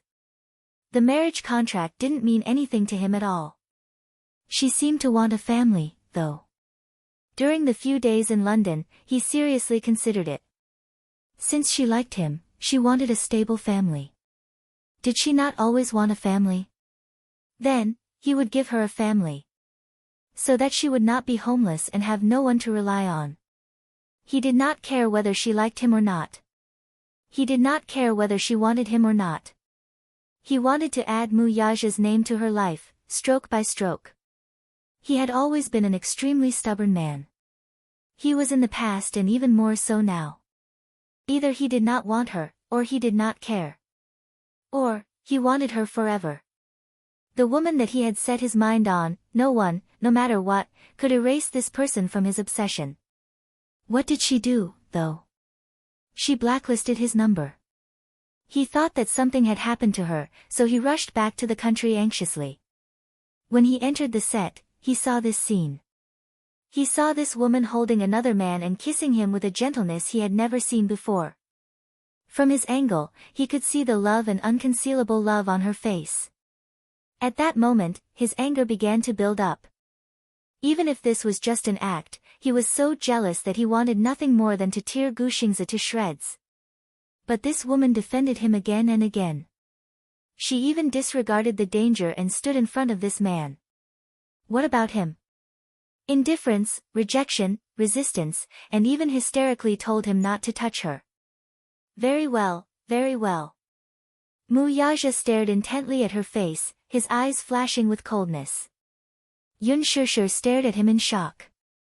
Her back was pressed against the hot hood of the car. The scorching sensation was similar to Mu Yaja's anger at this moment. Chapter 597. When they returned to the villa, Mu Yaja carried Yun Shishir up expressionlessly. She struggled in his arms, but she couldn't resist at all. His arms were so strong and steady. Just the fact that he could smash through a blackboard with a single punch was enough to prove his strength. She raised her head, but could only see his proud jawline, which was tense and frozen. Along the way, the servants kept avoiding them in fear. They had always been good at reading people's expressions. Young master didn't look good. They were afraid that they wouldn't be able to avoid him in time and would be implicated. Mu Yaja carried her into the bathroom in the master bedroom and placed her in the bathtub. Yun Shishir's body was quickly submerged in the warm water. The bathtub was huge. It was 1 meter deep, 3 meters wide, and 5 meters long. Its capacity was shockingly large. Her body had just been thrown into the water, and the water quickly covered her head. Her body quickly sank into the water droplets. The warm water suddenly flowed into her nose, lips, and teeth. Yun Shishir was caught off guard and choked on a mouthful of water. When she struggled to surface, Mu Yaja stood in front of the bathtub and sized her up expressionlessly. She was still wearing the set's clothes. She was wearing a middle school student uniform with a white shirt and an aqua blue pleated skirt. Her clothes were wet from the water and clung tightly to her body, ironing the curves of her exquisite body. Her white shirt was soaked in water, and her underwear could be vaguely seen. Her beautiful body was exposed to the air. But at this moment, she looked a little disheveled. Yun Shishir stood there helplessly. Her face was half angry and half aggrieved. Her misty eyes glared at him angrily. Mu Yaja's heart ached a little. He couldn't help but want to pull her into his arms. His handsome eyes swept over her, landing on her 2 jade-like collarbones, her bright white skin, and her pair of jade-like legs. His eyes heated up. But when he thought of that dazzling scene, when he thought of her lips, wrists, and body that Gushingze had touched, the thought of her being tainted by another man. He couldn't control his anger, and his sharp gaze was like a sword that wanted to pierce through her body. He then said, "Wash it clean. Wash away all the places where that man touched you." With that, he slammed the door and left. Yun Shishir stared blankly at his back as he slammed the door and left. Bang! The violent slamming of the door seemed to shake the entire bathroom. His icy cold gaze just now had undoubtedly pierced her. Did he think she was dirty? Was he complaining that she had been touched by someone else? But nothing had happened between her and Gushingze. He asked her to wash herself clean, but what about him? Could he clean every inch of his body that Mu Wanra had touched? Since he wanted her to be clean, fine, then she would do as he wished. Mu Yaja walked to the bar counter and opened a bottle of Lafite. He took a sip of the fragrant wine. He forced himself not to think about it, but he still couldn't control his emotions. Bang! He smashed the wine glass on the floor. It was as if he could only vent his anger by doing so. But it didn't seem to be enough to vent his anger. He waved his hand and swept a row of classic red wine on the table onto the floor, making a mess. Immediately, a servant came forward in fear and cleaned up the wreckage on the floor. Mu Yaja sat on the sofa for a full hour, but he didn't see her come out of the bathroom. Chapter 598. The moment he opened the door, he saw Yun Shishir completely submerged in the bathtub. The bathtub was filled with foam, and her body was wrapped in a thick layer of foam. He felt as though a huge burden had been lifted off his shoulders. However, he immediately clenched his jaw and walked over with a heavy expression. Have you washed yourself clean? Yun Shishir only cared about lowering her head and scrubbing her body vigorously. Her face was numb, and he didn't know how long she had been scrubbing like this. She used all her strength every time she scrubbed, as though she couldn't wait to scrape off a layer of skin. She acted as though she hadn't heard his question, as though she hadn't heard him at all. This woman was clearly angry with him. Her heart was clearly cold to him. Mu Yaja bent over with a gloomy expression and brushed away the layer of foam. However, his gaze turned cold. He saw that under the foam, her originally fair and flawless skin was now filled with a glaring dark red. However, it was as if she didn't feel any pain as she continued to scrub. Some of the especially tender areas actually started to bleed under her vigorous scrubbing. Damn it! What was she doing? Why was she scrubbing so hard? Didn't she feel pain? Her skin was so damned tender. Usually, he would be able to leave a red mark with just a gentle pinch, and it wouldn't dissipate for a long time. Even he couldn't bear to ravage her skin like this. What was she doing? Abusing herself? Using this as an excuse to provoke him? Taking revenge on him? Mu Yaja's heart ached. His heart ached so much that he wanted to snatch the bath towel from her hand. He was furious. Are you crazy? However, Yun Shishir suddenly dodged. Then, she turned to look at him with a cold expression. Her lips curled into a cold arc. What did I do wrong again? Mu Yaja furrowed his brows. However, he saw her fling the bath towel covered in foam onto him. The flying foam splattered onto his tense and gloomy face. Yun Shishir glared at him with bloodshot eyes. Didn't you want me to wash myself clean? What did I do wrong? I know you think I'm dirty. You're washing, but I'm washing as hard as I can. You figure it out. Mu Yaja grabbed her wrist and scolded, I didn't let you abuse yourself like this. Yun Shishir smiled eerily. I'm not abusing myself.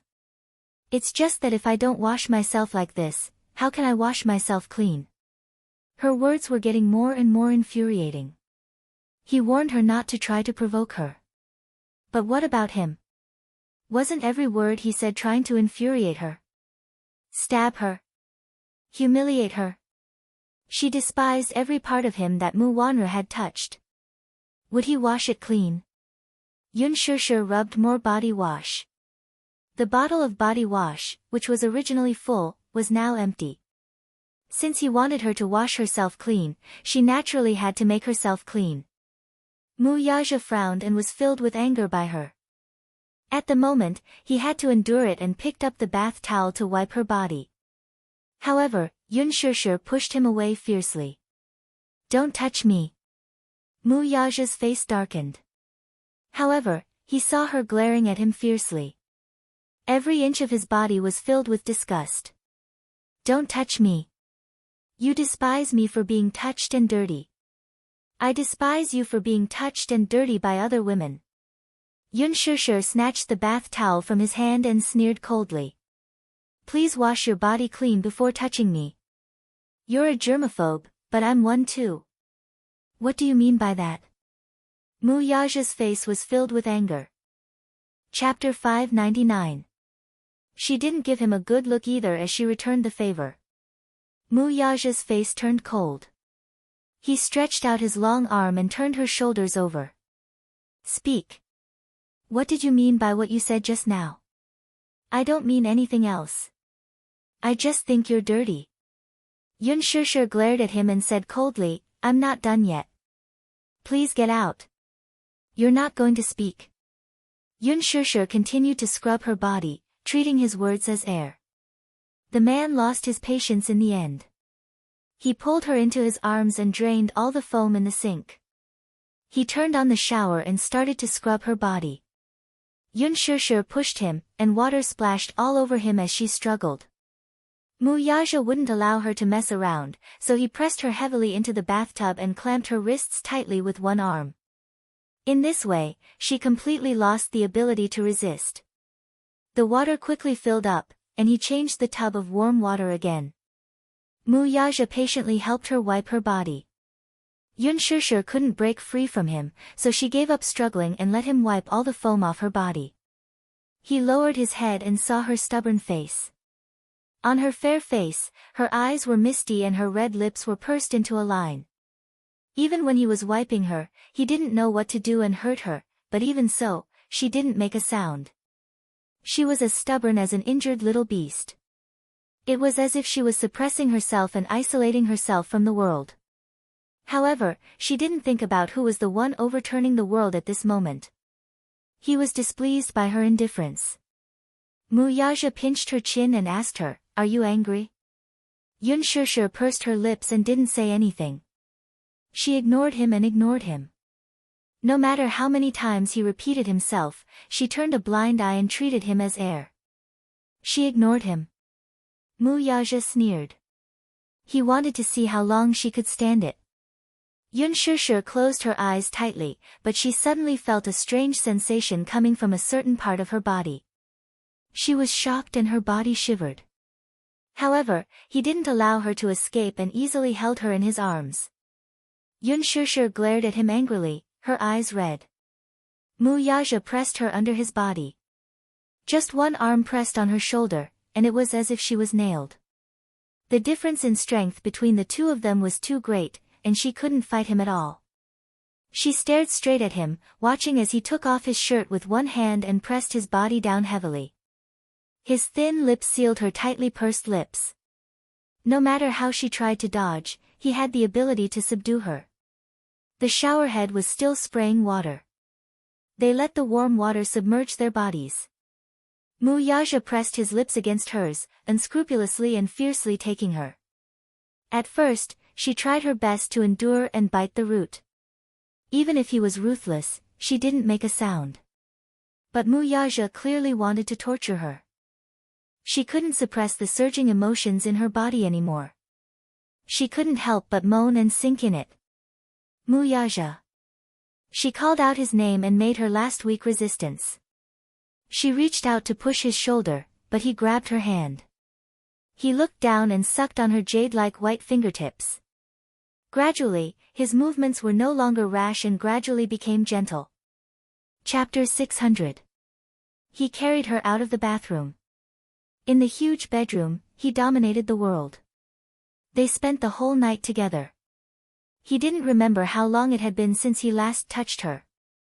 He missed her so much that his body had been suppressed. In a daze, Yun Shishir couldn't remember how many times he had done it with her. However, his domineering nature was once again evident in matters of the heart. He kissed her eyebrows, her lips, and her collarbone. "This is mine." Then, he kissed her shoulder blade, fingertips, and waist. "This is mine." He took her fiercely. Muyaja wanted her fiercely. "This can only belong to me."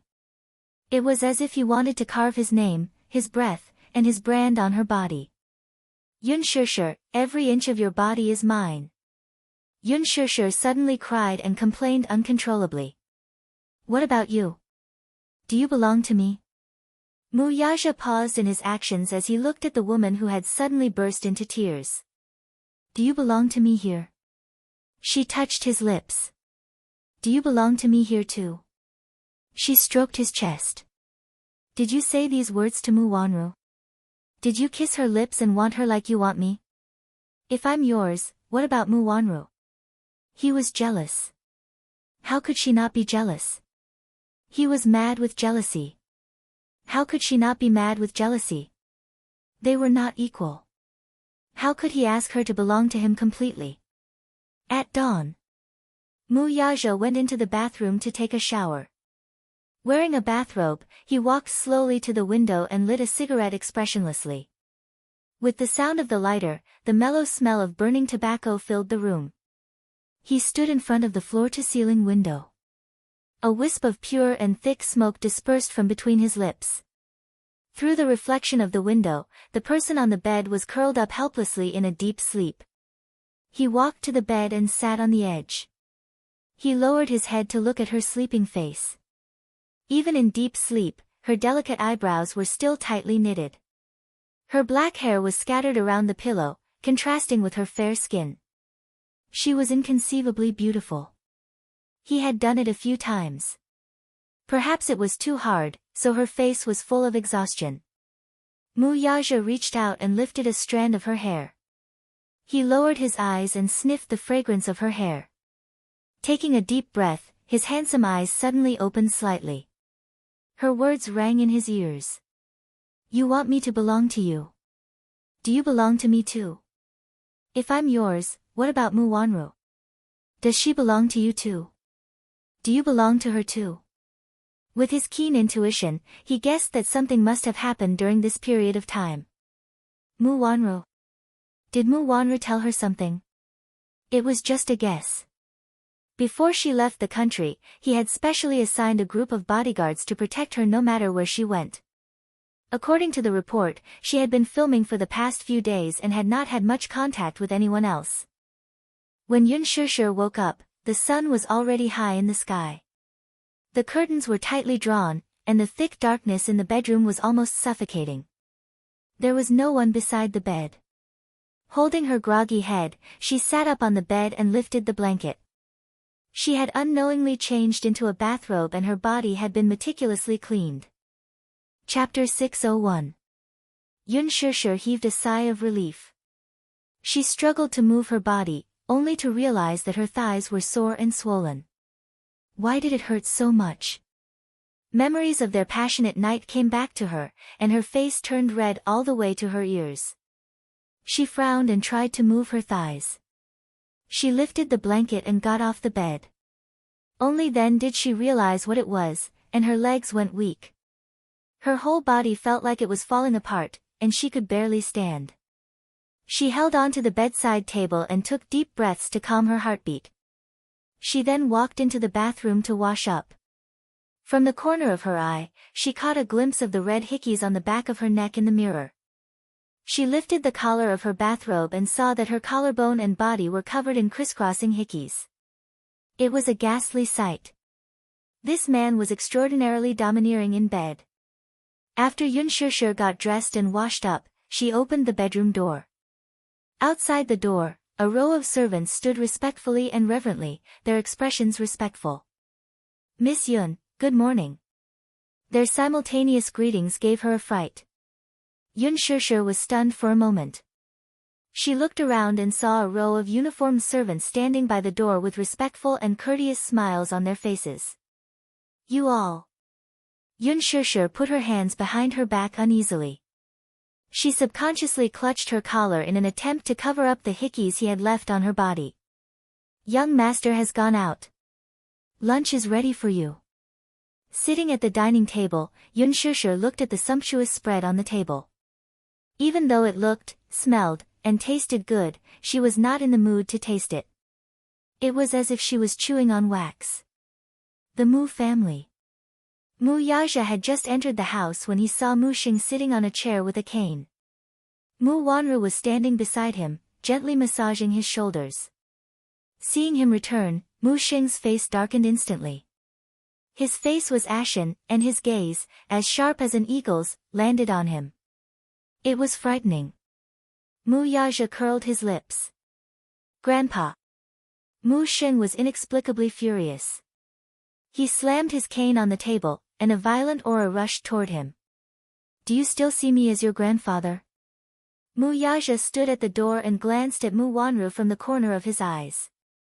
The latter shrunk her shoulders when she saw his fierce gaze, and a timid fear appeared on her face. Mu Xing was furious. Suppressing his anger, he asked, I heard that you returned to the country yesterday, but you didn't come home. Where did you go last night? Mu Yaja's gaze fell on his grandfather, his face calm and composed. Grandpa, I came home to announce something. Answer my question first. Mu Xing's anger had yet to subside, so he was not in the mood to listen to him. He threw a magazine at him. Mu Yaja did not reach out to catch it. The magazine fell to the ground with the cover facing up. It was a photo taken by the media at Huanyu's annual cocktail party. In the photo, Yun Shishir was dressed in splendid attire. She looked back and smiled. It was just the side of her face, but it was stunning. Who is this woman? Mu Yaja glanced at her coldly before retracting his gaze and keeping quiet. Mu Wanru immediately bent over to persuade him. Grandpa, calm down. She's just a small-time celebrity in the entertainment industry. Why are you angry over this? Chapter 602. Such a woman can forget about stepping into the Mu family. Grandpa. Don't make things difficult for him. Anyway, his heart has never been on me. I'm already used to it. Mu Wanru pretended to be aggrieved. She pretended to speak up for her grandpa, but she was secretly pleased with herself. Humph. With Mu Xing backing her, what was Yun Shishir to her? Even if Mu Yaja wanted to marry Yun Shishir, with Mu Xing stopping him, it was impossible for him to step into the Mu family. Her heart toward Mu Yaja was completely dead. This man's heart, from the beginning to the end, had never been with her. This man never had her in his eyes. Even when he got engaged to her 6 years ago, it was only because of Mu Xing that he was reluctant to do so. The wedding was postponed again and again because he treated her as nothing. He had never touched her before. If a man did not even touch a woman, it could only mean that she meant nothing to him. It was not that she had not tried and tried her best, but even when she stripped naked in front of him, this man did not even look at her. His eyes were even filled with disgust. She had the title of the Mu family's young madam, but it was only in name. Right now, though, the most important thing for her was to establish her status as young Madam Mu and get married to Mu Yaja as soon as possible. Besides that, so what if Mu Yaja did not love her? With wealth and glory, she did not care if she could not win Mu Yaja's heart. This was the sad part of a rich family's marriage. Thinking of this, she felt relieved. Mu Xing did not know what Mu Wanru was thinking. He only saw the lonely and sad expression on her face. His heart ached for her tolerance and compromise. He felt even more indignant for her. He turned to glare at Mu Yaja, his face flushed red with anger. Yaja, look at how Wanru treats you and how you treat her. Grandpa doesn't care if you're just toying with that woman or not. As an experienced person, Grandpa can tell you that none of the actresses in the entertainment industry are good. They look pure on the surface, but deep down, they're lewd and despicable. I don't care about anything. Anyway, Wanru's status as the legal wife is right here, and no one can replace her. Mu Yaja sneered and curled his lips. Legal wife? Mu Xing did not notice the playfulness and mockery that flashed past his eyes. His anger dissipated a little under Mu Wanru's consolation.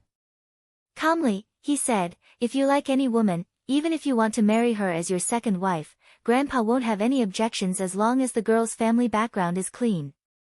But which woman in the entertainment industry didn't want to climb up the social ladder? Even if she marries into the Mu family as a concubine, I will never allow it. Climb the social ladder.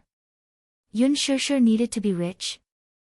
Mu Yaja even suspected that if he let Yun Shishir marry into the Mu family, her precious son might not even care about the Mu family. A 7-year-old child controlled the world's #1 toy empire. Just as he said, this child was not as simple as he thought. You might not even care about the Mu family. Yun Tianyo's arrogant words still rang in his ears. Mu Yaja, let me tell you, mommy is a treasure in my heart. If you want to dote on my mommy, you must do so legitimately. Chapter 603. Yun Shishir, on the other hand, wanted a family. Then, he would give them a family.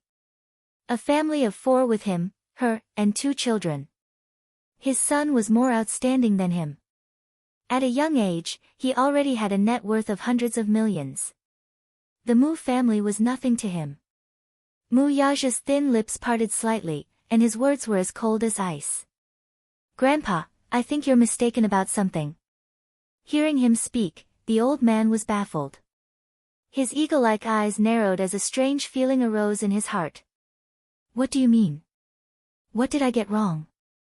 This woman will be my wife, the future young mistress of the Mu family, and the woman I've set my mind on. What? Hearing this, the old man was instantly enraged, but more than that, he was in disbelief. He had watched him grow up, so he knew him better than anyone else. Mu Yaja had been an outstanding child from a young age due to his strict etiquette. He was different from those second-generation heirs from other wealthy families who were ignorant and incompetent. They spent their days indulging in debauchery, seeking pleasure, and having countless women by their side. Mu Yaja was almost cold and indifferent toward women. He had once thought that his precious grandson was just playing around with this woman on a whim, that was all. When he got sick of her one day, he would settle down. Who would have thought that he would actually tell him that he was serious about this? He was serious about marrying that woman and even said something as unreasonable as the woman I've set my mind on. If this woman was a well-bred young lady of the same social status as the Mu family, it would be fine. His grandfather would also approve of her. However, this woman was an actress in the entertainment industry. Such a woman had no right to step through the Mu family's doors. A ruthless look surfaced on the old man's face. He glared coldly at Mu Yaja and bellowed, "How dare you? Are you ignoring Grandpa's words? Didn't I tell you before that such a woman can forget about stepping through the Mu family's doors? Did you not take Grandpa's words to heart?" Mu Wanru was the first to interrupt him. "Grandpa, don't be angry. You know it, too. Which woman in the entertainment industry wasn't good at scheming?" He was very shrewd. Some women were born to be good at seducing men. She was the reincarnation of a vixen. At most, Aja was just on a whim.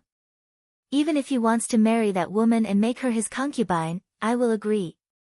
Mu Xing retorted angrily, "Agree to what?" "Wanru, it's not that Grandpa wants to scold you, but why are you so heartless? If such a woman marries into the Mu family, it's obvious that she's here to compete with you. You've always been pure and innocent. Do you want Grandpa to watch you scheme against another woman? You don't care about yourself, but Grandpa cares about you." Mu Wanru smiled shyly and mumbled, "But Aja likes that woman, doesn't he? There was nothing he could do about it. I also hope that he can dote on me more, but feelings can't be forced." Mu Yaja's handsome eyes narrowed as his gaze landed on Mu Wanru. She was born with an extremely pleasing mouth. Her words were sweeter than honey and could coax the old man into submission. It was no wonder that he doted on her so much, to the point of doting on her to the bone. She usually put in a lot of effort into him. Chapter 604. Just like the other old people, he lacked companionship and protection. He was usually busy with work and rarely came home to accompany him. For some reason, Xiao Chen was not close to the old man. Hence, the person who spent the most time with him was Mu Wanru. Mu Wanru had spent a lot of effort on him. He arranged for her to be the HR director of Dishan Group and a core member of the board of directors. She could be said to be second only to one person in the Mu group. Even if she was busy with work, she would end her work early and rush back to accompany him. It could be said that he was very dependent on Mu Wanru. Perhaps it was because he missed Mu Wanru so much that he was sick, but he was almost morbidly attached to her. His health was deteriorating day by day, and he had to take a lot of medicine every day. As he got older and was troubled by his illness, his temper flared up. When his illness acted up, he would be unusually irritable, and no one could persuade him. Only when Mu Wanru was by his side, coaxing and lying, would the old man be willing to take the medicine. Mu Wanru's soft and coquettish words were very effective on Grandpa Mu. It was obvious that he was completely under her control. Mu Yaja's eyes darkened, and his lips curled into a cold smile. Hence, when he heard Mu Wanru's pretense of generosity and grievance, he was even more furious. He slammed the table and bellowed, "What do you mean by like? Does this chap know what like is? Is marriage based on like enough? Wanru, don't worry. Even if this chap insists on bringing that woman into the Mu family, as long as Grandpa is around, I won't sit back and do nothing. Grandpa is on your side, I'll definitely stand up for you." Mu Wanra's watery eyes were smiling, but she was helpless. Grandpa,